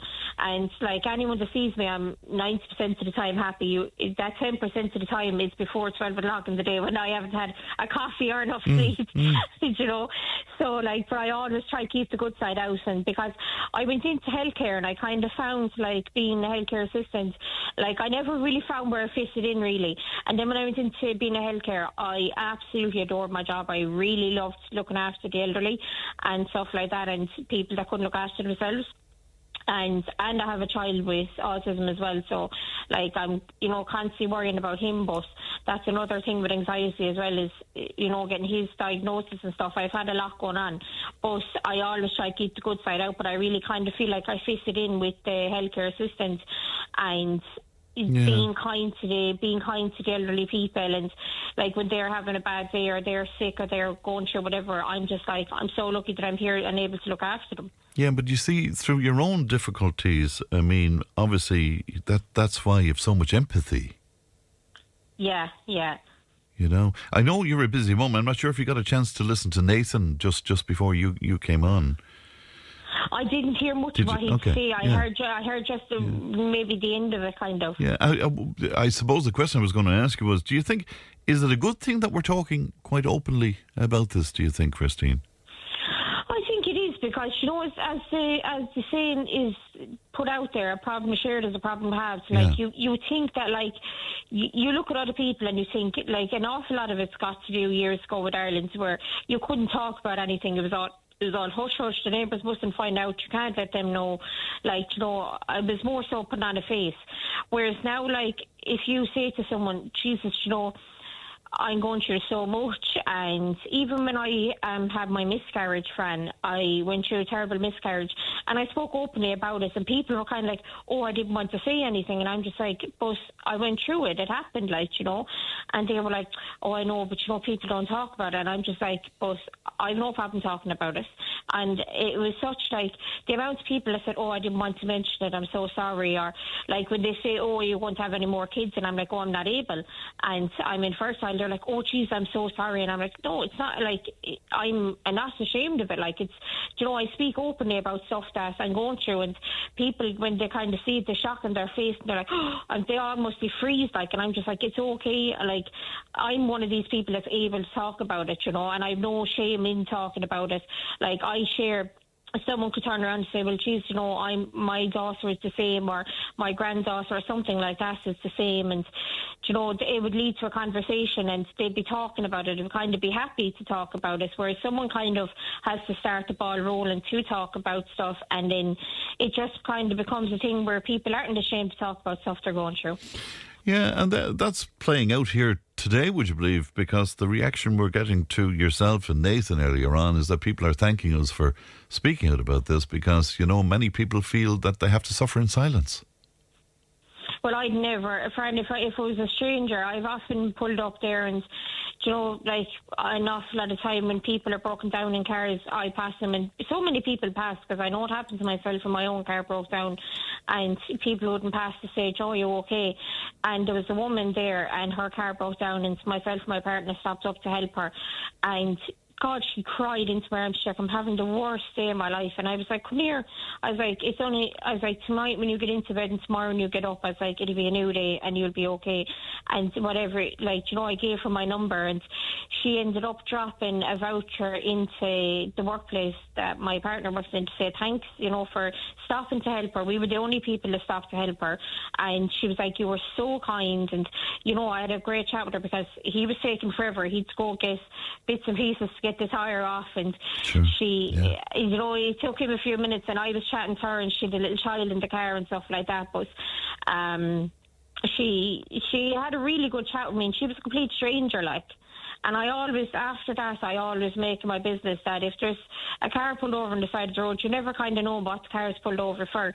Are they pulled over for a pride? Do they need a chassis or something wrong? I always kind of stop and I just be like, are you okay? And if they say, yeah, I'm fine, I'm just, you know, taking a phone call or pulled over for a break or something, I drive on. But I kind of make it my business to always make sure that going along the road that everyone's kind of safe and all right. And, you know, like, and I don't get me wrong, there's days there when I'm in a hurry and I mightn't get a chance to stop, but I always do try my best to stop to them and make sure that everyone's kind of okay, and that's what kind of makes the world a nicer and a better place, to make sure we're looking out for one another, even if it is strangers. Well, it certainly does indeed. You sound like a wonderful person, Christine, and lovely to talk to you, and thanks so much for making time for me this morning. Thanks, Christine. Not a bother, Fran, not a bother. Thank you, good morning to you. And that's Christine speaking to us there. 1800 938 007. Tipp FM's Tip Today. With Slattery's Garage Puckon. Now is the time to pick up your next van. From the award-winning Peugeot partner van to the expert and the load-lugging boxer van. We have big vans, high roof vans, long wheelbase vans. You'll find them all at Slattery's Garage Puckon. See slatterysgarage.ie. Join the conversation in Tipperary. Contact us through Facebook, Twitter, or email tiptoday@tipfm.com. Yeah, still getting in text and WhatsApp about Nathan Maher this morning. One of our listeners saying, thanks, Nathan. You're an amazing person and an inspiration, it says here as well. Somebody else saying, powerful song, fabulous voice. Keep telling the stories. Somebody else says, I've been listening to the young man. I've suffered with dementia for years and self-negativity, and it's just terrible. Just want to thank him for talking about it. And okay, many more messages coming in like that. But a few messages. One of the things that emerged from our conversation was that idea that it's difficult, particularly for young men nowadays, maybe more difficult than ever before, unique challenges for them out there, whether it's, expectations around being part of society, cultural pressures, or, that sort of changing gender roles as well, certainly playing into it. I think a part of it is, and I've mentioned this a number of times, is how men are portrayed, even in advertising, for example. They're portrayed as being foolish and not worth anything very much and a bit stupid, and, these washing machine ads and washing powder ads and all of that kind of thing. I think it all plays into the negativity. Anyway, I'd love your opinion on that. 083 311 3311. News and information's coming up. Tip FM's Tip Today. With Slattery's Garage, puck on. It's time to change. Test drive the award-winning range of Peugeot hybrids and fully electric vehicles at Slattery's Garage today. See slatterysgarage.ie.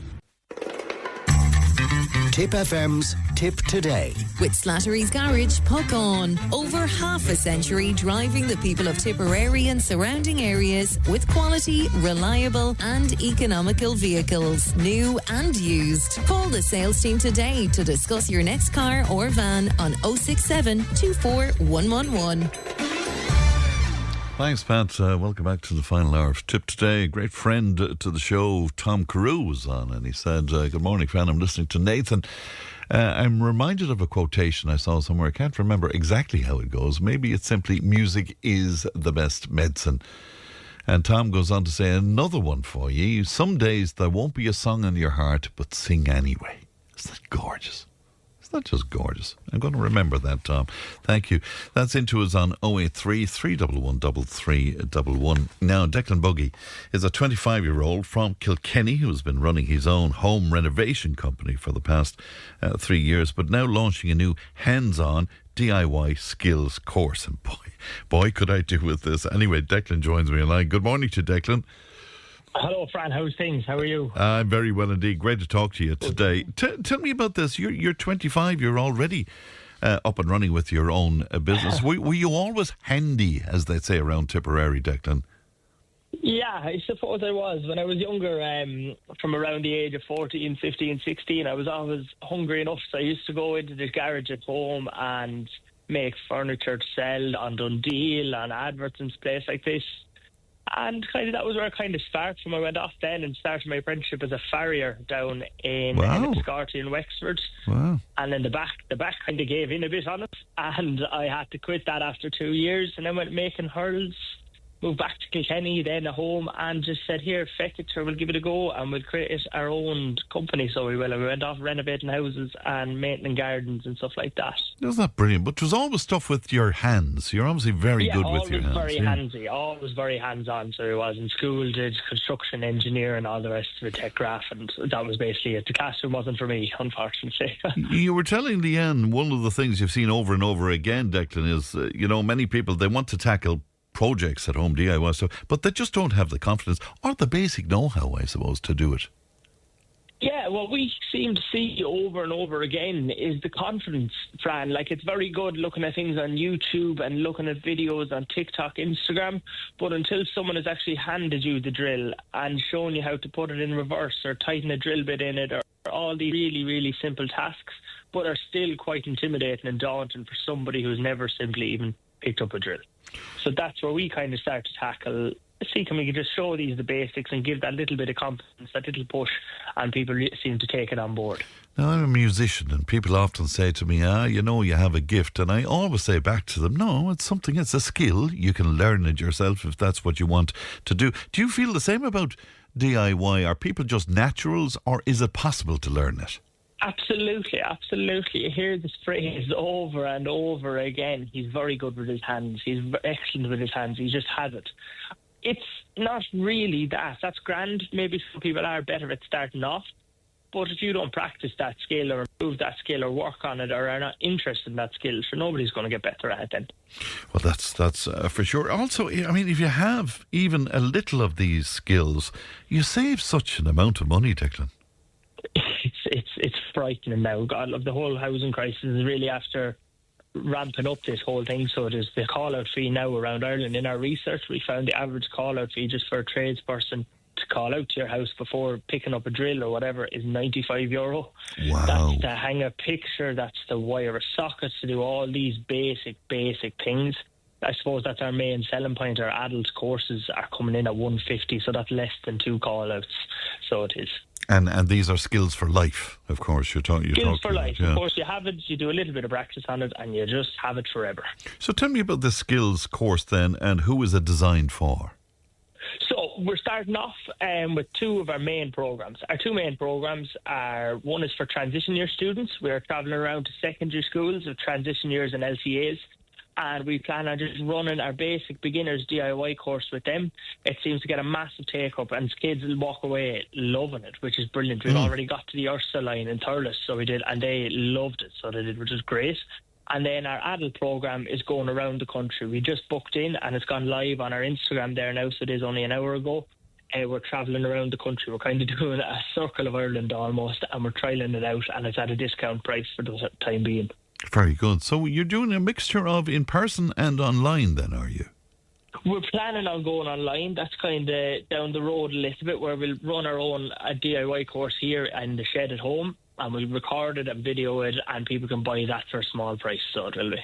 Yeah, I think it's fantastic. And if people want to make contact with you from schools, I mean, schools are on at the moment, but I'm just thinking there might be people from school boards listening to us or whatever. How can they make contact with you about this? Yeah, so the good thing for schools, we actually launched a giveaway there yesterday. We're going to get to 3 schools around Ireland for free at the moment. Just follow our Instagram page and tag the school in it, and we're putting them into a raffle. Which is a start, but we have our own phone numbers gone live on our Instagram account at the Irish School of DIY, and our website has gone live at the Irish School of DIY, and our email address is info@theirishschoolofdiy.ie. How do you think you'll drag young people, and indeed people of a more mature age, how do you think you'll drag us away from the screens and the phones to concentrate on this? That's the hard thing, isn't it, Fran? I suppose that's everyone's thing at the moment in the country, is how are we going to get them away from the phones, get them away from the idea of going to handy, going to college and go into trades, where I think it is difficult, but we have this thing in our head that kids nowadays, they're useless, they're no good, they'll do nothing like this. But that's not really the case, I suppose. Of course they're not going to be great with their hands if it's not shown to them, or of course they're not going to be interested in these things if it's not introduced to them. Yeah, okay, at 16, 15, they're probably well embedded in the phones at that stage, but we can still get them out. Absolutely. And, by the sound of you even talking to me today, I know you'll have a few laughs along the way as well, because that's important, isn't it? Yeah, please God. Well, look, there's no point in doing it unless you're going to have a bit of crack doing it and enjoy doing it. Is there really, the way to get people back is to get them to laugh, and the way to enjoy it is get them doing it, so... Have you seen, when you go out to do the renovations, have you seen some disastrous stuff out there? Some bits and pieces are right. We have lads putting holes in walls and doing all sorts. So our job is a lot of rental houses going out, so you can see it all, so you can Fran. Yeah, and is a lot of your work kind of fixing the man of the house's attempt at DIY. Is that part of what you do? A good bit of that goes on, yeah. We'll give it a go and then we'll ring the fella to come out and fix it. So it's just, and I'm just the fella that comes out and fixes it. Everything you do is skillful, but I think tiling has to be the most difficult of all, as far as I'm concerned. Just to get that. And it's bizarre, Fran, because tiling is actually quite simple. It's a lot of rectangles a lot of the time, just over and over again. If you can learn how to put them down flat, spread out your muck and cut the tile, and that's 99% of it, so it is. And patience, I suppose. Patience is the other one. Yeah, I know. It is a big thing as well, Declan. I mean, I have the cheek to talk to you about this, and I am the world's worst at home. I'm really, really, really bad now. As bad as you can. But is preparation vital, do you think, to any of these jobs that we're talking about? I think an open mind is the most important thing. A bit of patience, a bit of an open mind, and stop telling yourself, I can't do this, I just can't do that, I can't do this. No way. Of course you're not going to be able to do it if you're telling yourself you can't. If you relax and try your best and give it a go and go through the process and try and think about it logically, it makes things a lot more easy, so it does. Do people have to go out and spend a fortune on tools and the like of it as well? No, and that's okay. There is a small bit. There is a bit of a price with a drill, but nowadays you can buy a decent quality drill for around 70 or 80 euro, which is a great start. And then 90% of the things in your house are put together with a drill. So if you break it down, it's not quite expensive. You're looking to tackle a painting project, you're spending less than 50 quid on tools. And that's the great thing about our courses as well. We will give them out a sheet and show them what's best to buy, what's good to buy in terms of material, if you're looking to do an indoor project, an outdoor project, what tools you need for each project you like to tackle. And we try and talk to people into it. We have loads of people coming up to us at the end of days and courses asking, I have this project at home, what do I need? And we kind of help to try and give a one-on-one at the end of each course and stand back for a half an hour to an hour chatting to people and explaining what they'll need for their project. I think it's a fantastic idea altogether. And so just to remind people again, if they want to make contact with you, the best way to do that, Declan, is what? It's either contact my mobile directly. It's 083 152 7055. Check out our website at the Irish School of DIY. Check us out on Instagram at the Irish School of DIY.ie. And that's pretty much it. Our email address is info@theirishschoolofdiy.ie. All right. Well, great to talk to you today. We wish you well with your endeavour. Thanks very much indeed, Declan. Thank you and good morning. Thanks a million, Fran. Thanks a million. Bye-bye. You know, Declan Buggy speaking to us there. Let's go back to the whole business of banning fox hunting, whether or not to do so. Richard joins me. Richard, good morning to you. Good morning, Fran. You believe that fox hunting should not be banned? No, it shouldn't be banned, no. Why so? Because they have to be culled, controlled. There's lots of other things have to be controlled. Nature isn't able to do it anymore because probably men interfered 200 years ago, and that started the chain being broken. And therefore, if they're culled, they're needed, but they have to be culled, controlled. Simple, really, I think. Common sense, in fact. Yeah, but if we believe that foxes should or need to be culled, I mean, surely fox hunting isn't very effective as a culling mechanism, is it? Well, to be honest, no, I fox hunting, I never did that. But I never...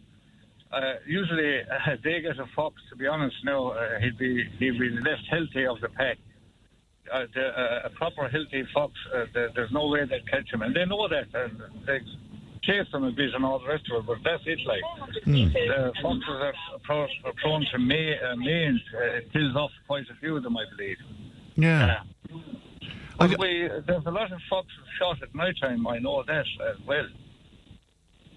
And how do you think the culling would be done properly then? Is it a case that maybe people should be licensed to shoot the foxes? Well, it's a big deal to shoot foxes in the dark already because there's lots of legislation and there's various different things, and that it has to be done legally, and that's the way it is done at the moment. And there's probably a considerable amount of foxes getting shot in the dark. Also, their magpies are culled, grey crows are culled, things like that are culled. See, if I could give a farmer an example, farmer has so many cows per acre, or a sheep guy would have so many sheep per acre. That means that area can support them. And if foxes overpopulate themselves, they can't operate then. They haven't the food to operate themselves. So therefore, men have to step in and attempt to cull them. It's interesting. I think you're driving as we're talking, are you, Richard? Well, I'm sitting in the passenger seat. Yes. Okay, all right, okay. We're getting a lady who's giving instruction there beside you.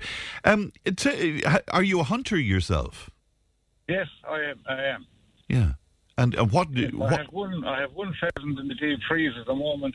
I missed one, and I saw 3 or 4, and that proves to me that they're getting milled as well, other than shooters, I can assure you. Right, okay. And are they affected by the fox population as well?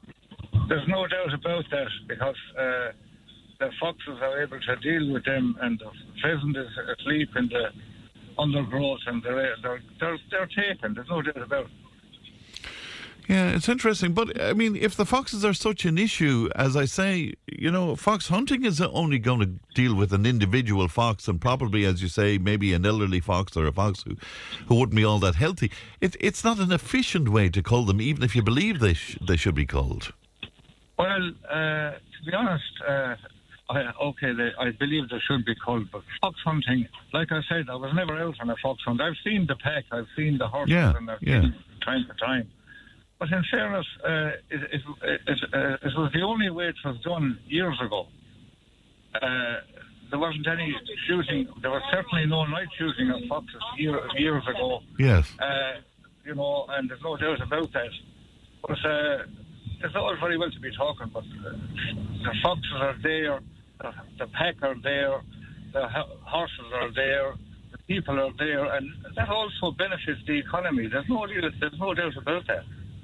Yeah, and Dave was talking to us earlier on. He's rather offended by the whole notion of fox hunting, because he thinks it emerged from the landed gentry, and maybe, from a patriotic point of view, we shouldn't be encouraging it anyway. Does any of that make sense to you, Richard? Well, no, about the landed gentry, I can tell you that I know a friend of mine, he's a farmer, and I know another fella, he's an electrician, and they go hunting on horseback, and that's the landed gentry. That's an old story now. That doesn't fly anymore, like. All right. Well, look, we'll let you go, Richard, because I know you're on a journey there. But thank you very much indeed for coming on with us today. 1800 938 007. The text and WhatsApp is 083 311 3311. And just to remind you, of course, you can email us at any time at all, and that's tiptoday@tippfm.com. Tipp FM's Tip Today. With Slattery's Garage Puckon. Now is the time to pick up your next van. From the award-winning Peugeot Partner van to the Expert and the load-lugging Boxer van. We have big vans, high-roof vans, long-wheelbase vans. You'll find them all at Slattery's Garage Puckon. See slatterysgarage.ie. Tipp FM's Tip Today. With Slattery's Garage Puckon. It's time to change. Test drive the award-winning range of Peugeot hybrids and fully electric vehicles at Slattery's Garage today. See slatterysgarage.ie. It's time for this. The Conspiracy Files on Tip Today. And Ali is with me in the Sean O'Casey play, Juno and the Paycock. Josh has said, "What is the moon?" And you're going to answer that for us today, Ali, aren't you? I am, yeah, and this is the one I chose this week. There was a lot to choose from this week because it's quite a busy time for conspiracy theories. Yes. Like if you look, 3i Atlas is still on the way. You've Candace Owens, who created a lot of furore this week. She's lost the plot. Well, has she? Yeah. She's claiming that the French government, particularly the Macrons, have taken out a hit against her. Now, she didn't do her podcast this week because she said there was security risks associated with it because of this death threat. And some people have come out to say that it is quite credible. Right, well, she has been obsessed with the Macrons. hasn't she? I mean, So she is going to out Brigitte Macron no matter what she does, and that is subject to a court case that's due to come in the new year as well. And she claims that the Macrons have taken out a hit against her, and she will be the next person who's assassinated after Charlie Kirk. Erica Kirk is another conspiracy theory at the moment. I don't know if you've seen that. I've been following that. That she's pregnant with JD Vance's child is the conspiracy theory at the moment. Don't quite believe that one. The other one then is that Donald Trump is right on the verge of announcing that aliens do exist, that he's had some high government briefings over the last number of days, and he's about to announce that aliens do in fact exist. So conspiracies are... It's an exciting time. It's an exciting time indeed. But the one we chose today was the moon. The moon, yeah. Because with Three Eye Atlas, I suppose, and all the attention on that. And just remind listeners about that again. That's the thing that's hurtling towards the Earth, and we're not sure exactly comet what it is. That's on its way, that's been behaving very strangely. Right. It's due to come to its closest part beside Earth on the 19th of December. So we should know then exactly what we're dealing with. But there's a lot of debate on exactly what we're dealing with. But when it comes to the moon, I think most scientists will agree on the general idea that a Mars-sized object smashed into the Earth about 4.5 billion years ago, and in doing so created a massive amount of debris that then fell into orbit around the Earth, and eventually that all coalesced into a single object that we now call our moon. But this mystery isn't really considered to be solved, and there are a lot of people that believe that the moon isn't what we've always been led to believe. That the moon isn't a result of an ancient cosmic cataclysm, but that someone or something actually brought it here. So if we look back on the theories, and there are various scientific theories on how the moon was actually formed, but all of them are quite problematic. So if you look at the collision model, so this is the one I just spoken about, which is the one that is widely believed by scientists to have happened that formed the moon. And this is where a collision with a large impactor, which has been called Theia, hit Earth with just about the right force 4.5 billion years ago. But there are some issues with that, because that collision in itself had to be strong enough to throw this huge amount of material up into orbit around the Earth, but not so strong that it would destroy the Earth. Plus, you have the moon's composition, which is very similar to the Earth's, whereas most scientists think the big smash should have left the moon being mostly made of debris from Theia. Ah, right, okay, I get it, yeah. So you also have the capture theory. This is another theory by scientists, that the moon was captured in our orbit, that it was basically floating around the cosmos and was pulled in by our orbit when it drifted too close to us. But that too has been deemed impossible by most scientists. You also have the accretion theory. Now, this one suggests that the moon and the Earth actually formed together from the very same swirling cloud of gas and dust. But this theory was largely discarded because it failed to explain why the moon was such a smaller iron core and why it would spin on an axis as well. You also have the fission hypothesis. This is the theory that once the Earth at one stage was spinning so fast that large rocks were flung from the ocean right into space, and that they all formed together to form the moon. But that has been kind of dismissed as well, because rock samples on the moon show that those rocks are older than most rocks on Earth. You also have the combination theory. So this is where a large object collided with the Earth 4.5 billion years ago, vaporizing us, and this vapor was spinning very quickly, causing a torus or a spinning wheel. And the moon then was formed on the edge of that. Its distance from us, its density, its structure of the moon, all of that is still quite a mystery. Right, but that combination theory, that would have seen the Earth being destroyed. Completely, and then reformed. Oh, and then reformed. Yeah. Okay, I'm with you now. Okay. Yeah. So it was hoped, I think, that during the 60s we'd get a bit more clarity on what exactly the moon is and what it's composed of. But actually, when you look at it, since the moon landings in 1969, the rocks and soil samples that have been taken from there have only really added to the confusion, because they are very strange. Because if you look on Earth, a rock sample that's taken from here, obviously you will take it from the top of the Earth. It's the newest sample, and the rock and the soil then obviously get older as you dig down. Yeah. That's logical. But on the moon, the rocks on the surface are older than the ones underneath it. Wow. So that only happens from drilling or mining. You also have the pockmarks on the moon. They're also very strange because the general idea is that they were caused by asteroid strikes. But you would expect the rock then on the fringes of those craters to be older. But they're all the same age. The ones on the fringe and the ones in the bottom of the crater, all the same age. Also moon craters, which is very unusual, they're all the same depth, despite the fact that they're all different sizes. They're all exactly the same And depth. how is that explained? They just say it's from dust settling in the craters after asteroid strikes over a number of years. But still with that theory, there's no reason why they would all be exactly the same depth. Yeah. Also, you've lunar dust as well. Lunar dust has a different chemical makeup than the rocks around it, which also doesn't make sense because if it is caused by millions of years of strikes that have vaporized the rocks, turning them to dust, it should contain the same elements as those rocks, but it doesn't. Also, the moon doesn't have a magnetic field, but moon rocks themselves are strongly magnetized. That's what they've discovered from rocks that have been taken from the moon and analysed. This does not occur naturally either. So if the Earth and moon were formed together, why is there such a discrepancy between them? You also have the very strange story that came about from these moon landings. You have the Apollo 12 story in particular, where the crew of Apollo 12 initially or intentionally released the lunar lander, crashing it into the moon's surface. Now, this was always the plan. They didn't need the lunar lander anymore. Yeah. So it was just a case of releasing it and it crashed back down to the moon. But when it did hit back into the moon, something very strange happened because seismic measurements show that the moon rang like a bell and vibrated for more than an hour afterwards. And this was documented by the astronauts and documented by NASA at the time as well.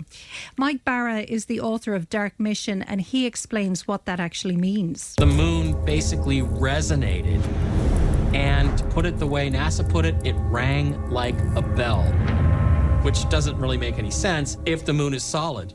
Now, this can only happen if there were vast empty spaces inside the moon, where these sound waves would be bouncing around for hours and hours afterwards. It was not a result they expected.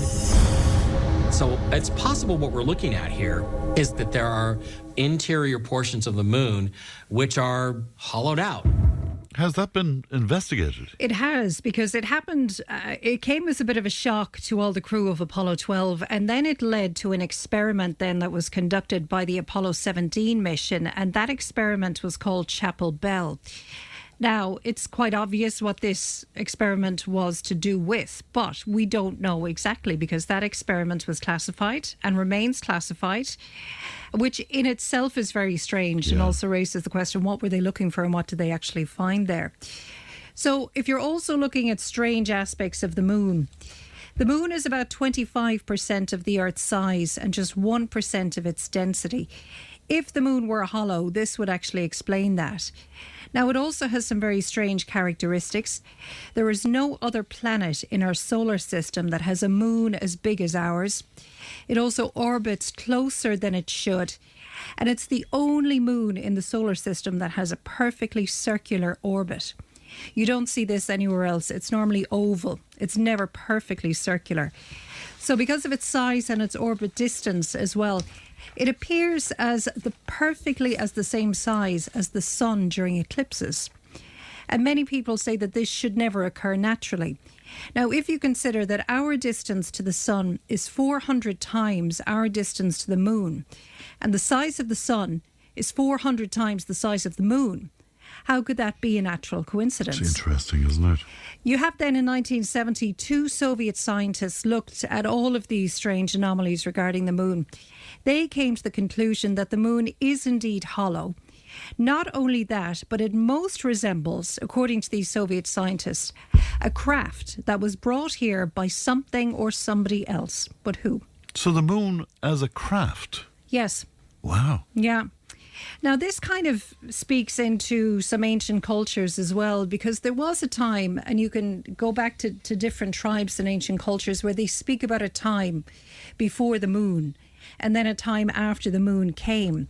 Now, every ancient culture speaks about the moon in some form, but if you go back far enough, the fewer stories you see about the sky before the moon arrived. Here's a summation of some of those stories.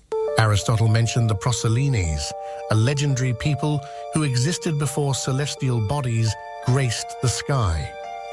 Other ancient cultures from around the world also describe a time before the moon's arrival.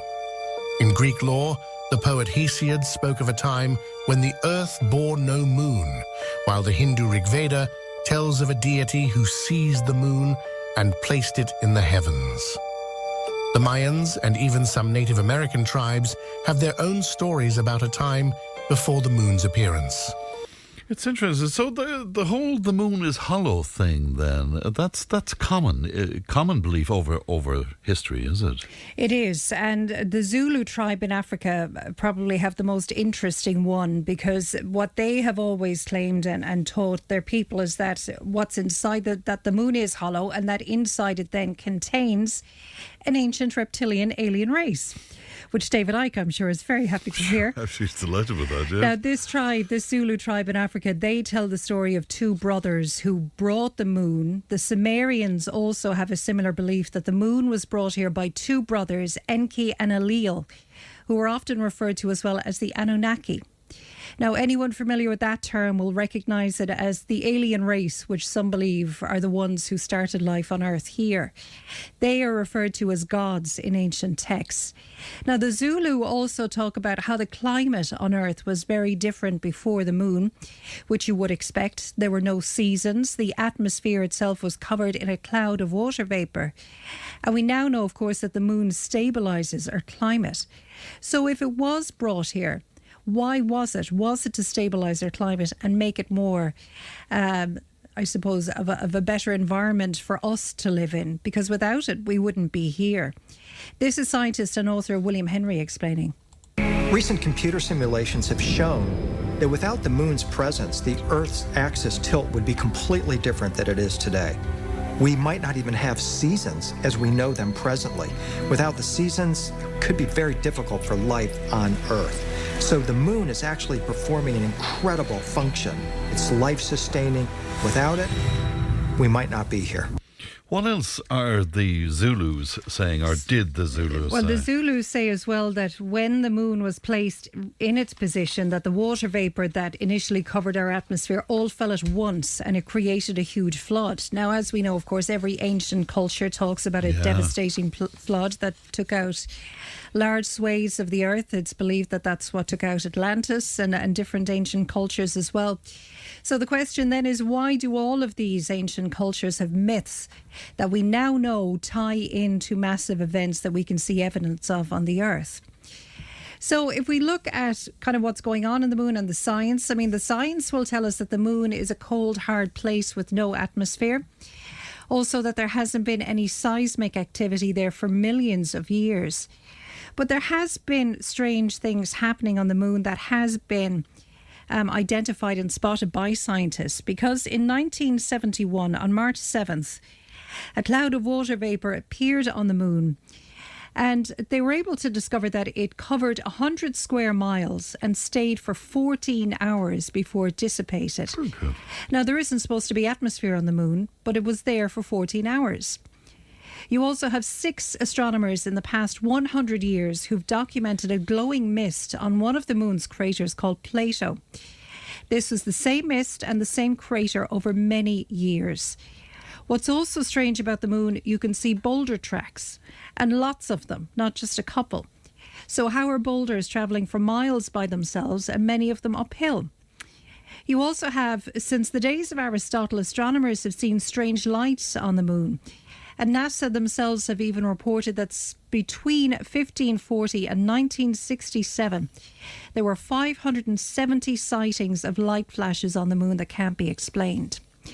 Now, if you remember previous Conspiracy Files, we were speaking about whether or not the moon landings were fake. Yeah. We spoke about a Sergeant Carl Wolfe, And he claimed to be part of this high-level secret government panel that was part of what was investigating what was on the moon, and he claimed to have seen pictures of the other side of the moon, and that there were various buildings there, and that had been taken over by an alien race essentially, and is being used to watch us. Now, he's a former Air Force sergeant, and he spoke about what he saw. Just to remind you, we have covered it before, but just to remind you what he said.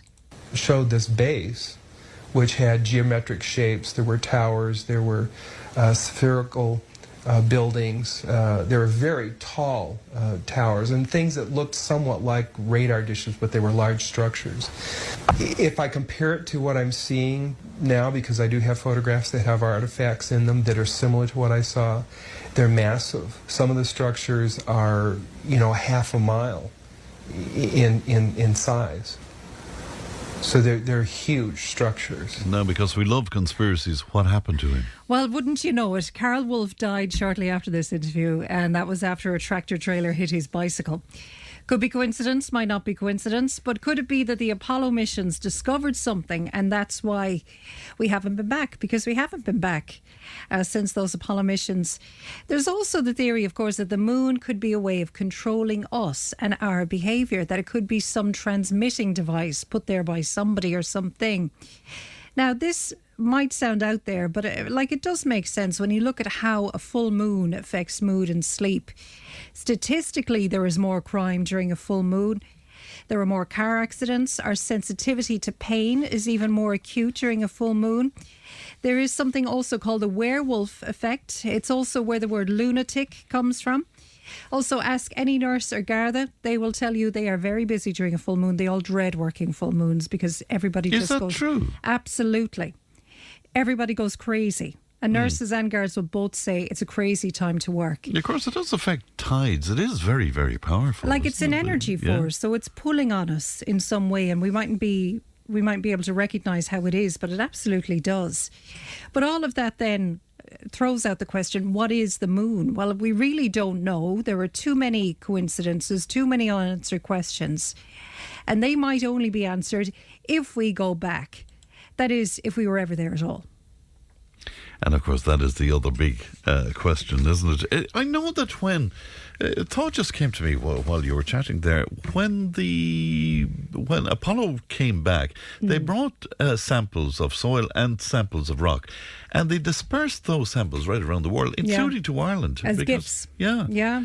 And did anything come from those examinations of those? If rocks, they did, it was never released.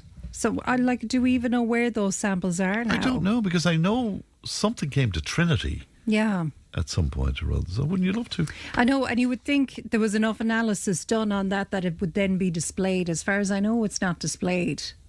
So it's very hard to know. Even though you would have comets and meteorites that would fall here that you would have pieces of that you would see in museums. But there's something, for instance. I mean, why wouldn't there have been comparisons made between those falling meteorites and the rocks that we say came from? And then you have conclusive evidence that what you're finding on the moon are some kind of asteroid strikes.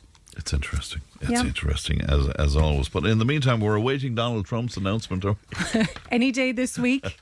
So it's all happening. Watch out for Candace Owens as well. She has to look after herself. And I tell you, it's an exciting time. That's for sure. If you're a conspiracy theorist, for sure. Ellie, thanks very much indeed for that. We'll take a break back in just a moment.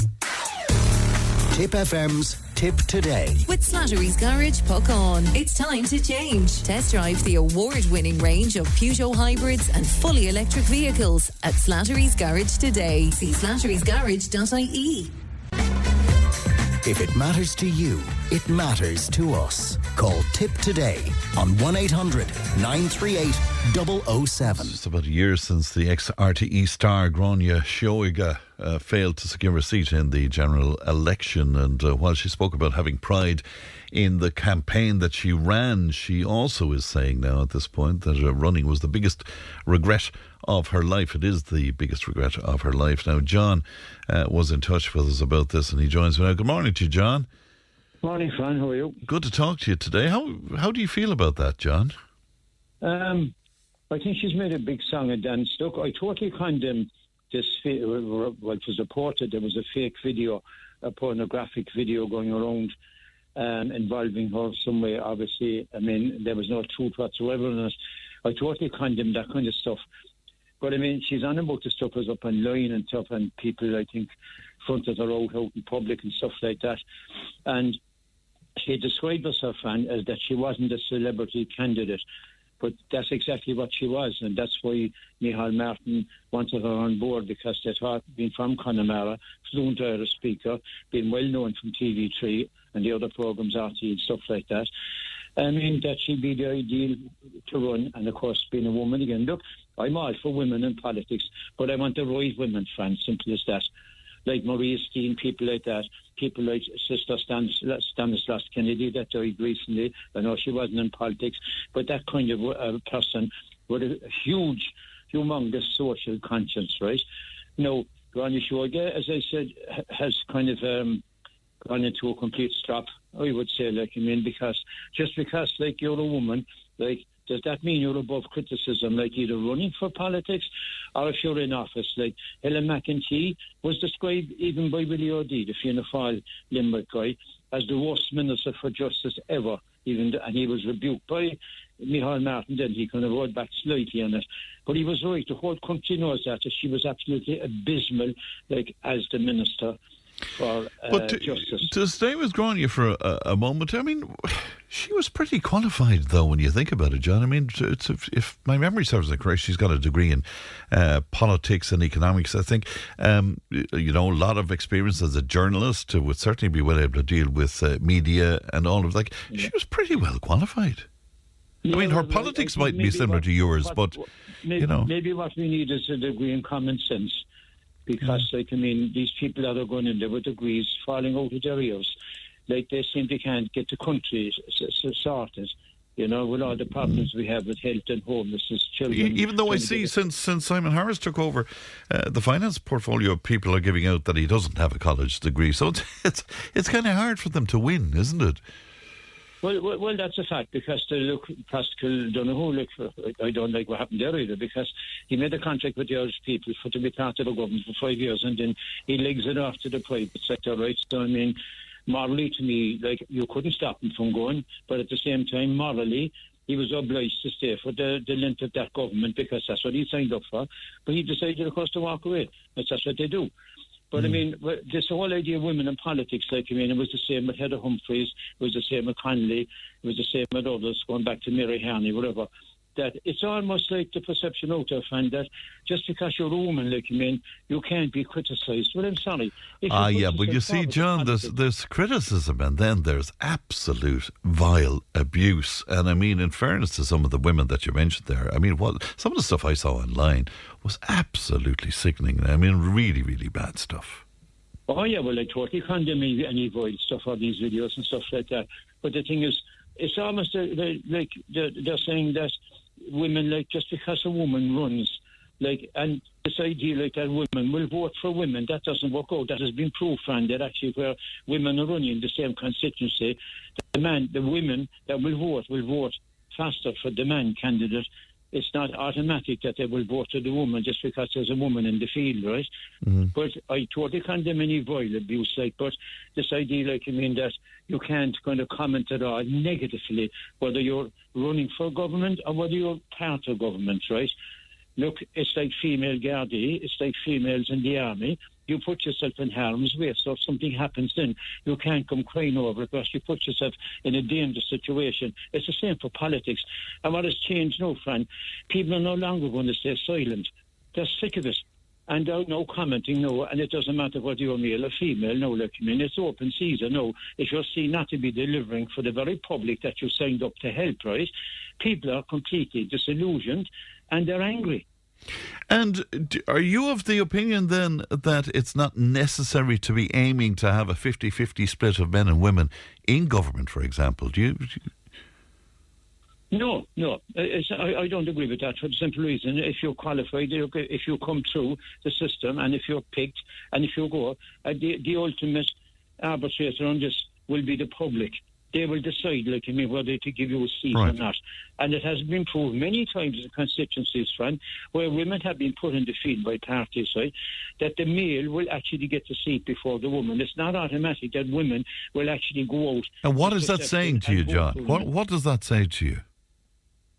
Well, it says to me like that, even women themselves, don't trust some of the women that are actually running, and they certainly don't. If you see the stuff up there by the likes of Minister of Education, the likes of Heather Humphreys, who was with disabilities and stuff like that, they basically, they didn't do their job, going right back to Mary Harney. I could name you a whole list of male politicians who haven't done their job over the years either, and done miserably in their particular departments. I agree with you, but the whole thing here with Granny Shorg is the fact is that, is it just because you're a woman that you're above criticism? You're not. You're not. Simple as that. But she did, in fairness to her now, that's not the point she made, but she was on about, and you made reference to it yourself, that fake pornographic image generated by AI, which began to circulate on the internet, and she had to warn her family that this was up there and being made available to be. That was very tough, in fairness. Oh, yeah, I totally condemn that. But as I said, I think even if we'd taken that out of it, I think, there's too much warning in that. I think the fact that was despicable. But I think the fact is, she thought she was going to get a clear run, I think, because she described herself that she wasn't a celebrity candidate. But we all know that out in the street, that's exactly what she was brought on board. But if she thought she was going to get away with it, just because she was on TV at one stage and that she wouldn't get any criticism, that's not the way it works. Politics is a tough game. And just because you're a woman doesn't mean you're going to get a soft ride. Nor should you, male or female. Yeah, she, as you know, she said the biggest regret of her life at this point. She really wasn't ready for the kind of abuse that she got. She said she was used as political clickbait, for example, and she said the visibility, in other words, the idea of her being a celebrity, was used as a weakness against her, Yeah, I think she used it she's kind of saying that she wasn't a celebrity candidate, she believes, because she had the qualifications. But I believe that she's only cutting herself there, Fran, because that was the factor. She thought, I think she was home and dry on account of her being on TV, and all those years ago with TV3 being a newsreader and RT, the afternoon show and that kind of stuff. I think that deep down inside, she thought that would help her over the line, but that's the mistake she made. Yeah, I think she only got 5.1% of the vote, which was very, very tiny. Indeed, so it's but what? Just before I go there, can I pass one comment there on Enoch Buck there? I see he's been arrested again. It's absolutely despicable, what's going on there. Because look, this is bigger now than what happened in the classroom, no, Fran. This now, Enoch Buck has become the poster boy now by the government to batter him, right? They're on about the contempt, and that's why he's been brought back in again. But if you want to stretch out the contempt part, the real contempt was shown to Enoch Buck, who was teaching in a Christian ethos school, right? And he had the belief himself, that he was right. He wouldn't go along with the pronouns, right? So to me, we're going to talk about contempt. What about the contempt that was shown towards this man in a school with a Christian ethos, right? That was suspended. And here we are today. This is his third time going into jail. That's the contempt to me. But he's going into jail, as you know, John, because he broke the law, not because of what happened in the school. It's because he is defying the judge's wishes. What happened in the school that day? In a school, again, I repeat, with a Catholic ethos, a Christian ethos, right? That's what kicked it all off for Sabre. He was told that he couldn't have freedom of speech, right? He wouldn't recognise what he was told to do, and he was quite within his rights to do that. That would be the same, Fran, as doctors and nurses that have refused to take part in abortions. All right, but I know that you're a law-abiding man, and surely you can't go along with the notion that he continues to break the law, which is why he's back in prison again. Well, you see, the thing is, look, the man believes, that he was wrongly put out of his job. He was working away. He was supposed to be an excellent teacher. I mean, no one had a problem. I know, but I often felt throughout my life that I was wronged, but I can't go and break the law to sort of illustrate the fact that I was wrong. Well, you see, sometimes, I mean, you know, laws, I mean, they have to be broken, unfortunately, to get to the root of the problem. And I think, as I said, when they use this term contempt, like, to me, the ultimate contempt was the contempt that was shown to Enoch Buck to kind of push him into something that he didn't believe in, especially in being a Christian individual, right, and a Christian believer in a school that have a Christian ethos. It makes no sense. All right, John, I must leave it there, but thanks for coming on with us today. That's it from me, Leanne. Producer Ali looks after content, and Davin has the time on the lunchtime show. I'll talk to you tomorrow from Nina. Look after yourselves. Bye-bye. Tipp FM's Tipp Today. With Slattery's Garage, Puck On. Main Peugeot dealers in the Premier County. And now stocking the full range of the luxury French car brand DS Automobiles. Book your test drive today with Slattery's Garage, Puck On. See slatterysgarage.ie.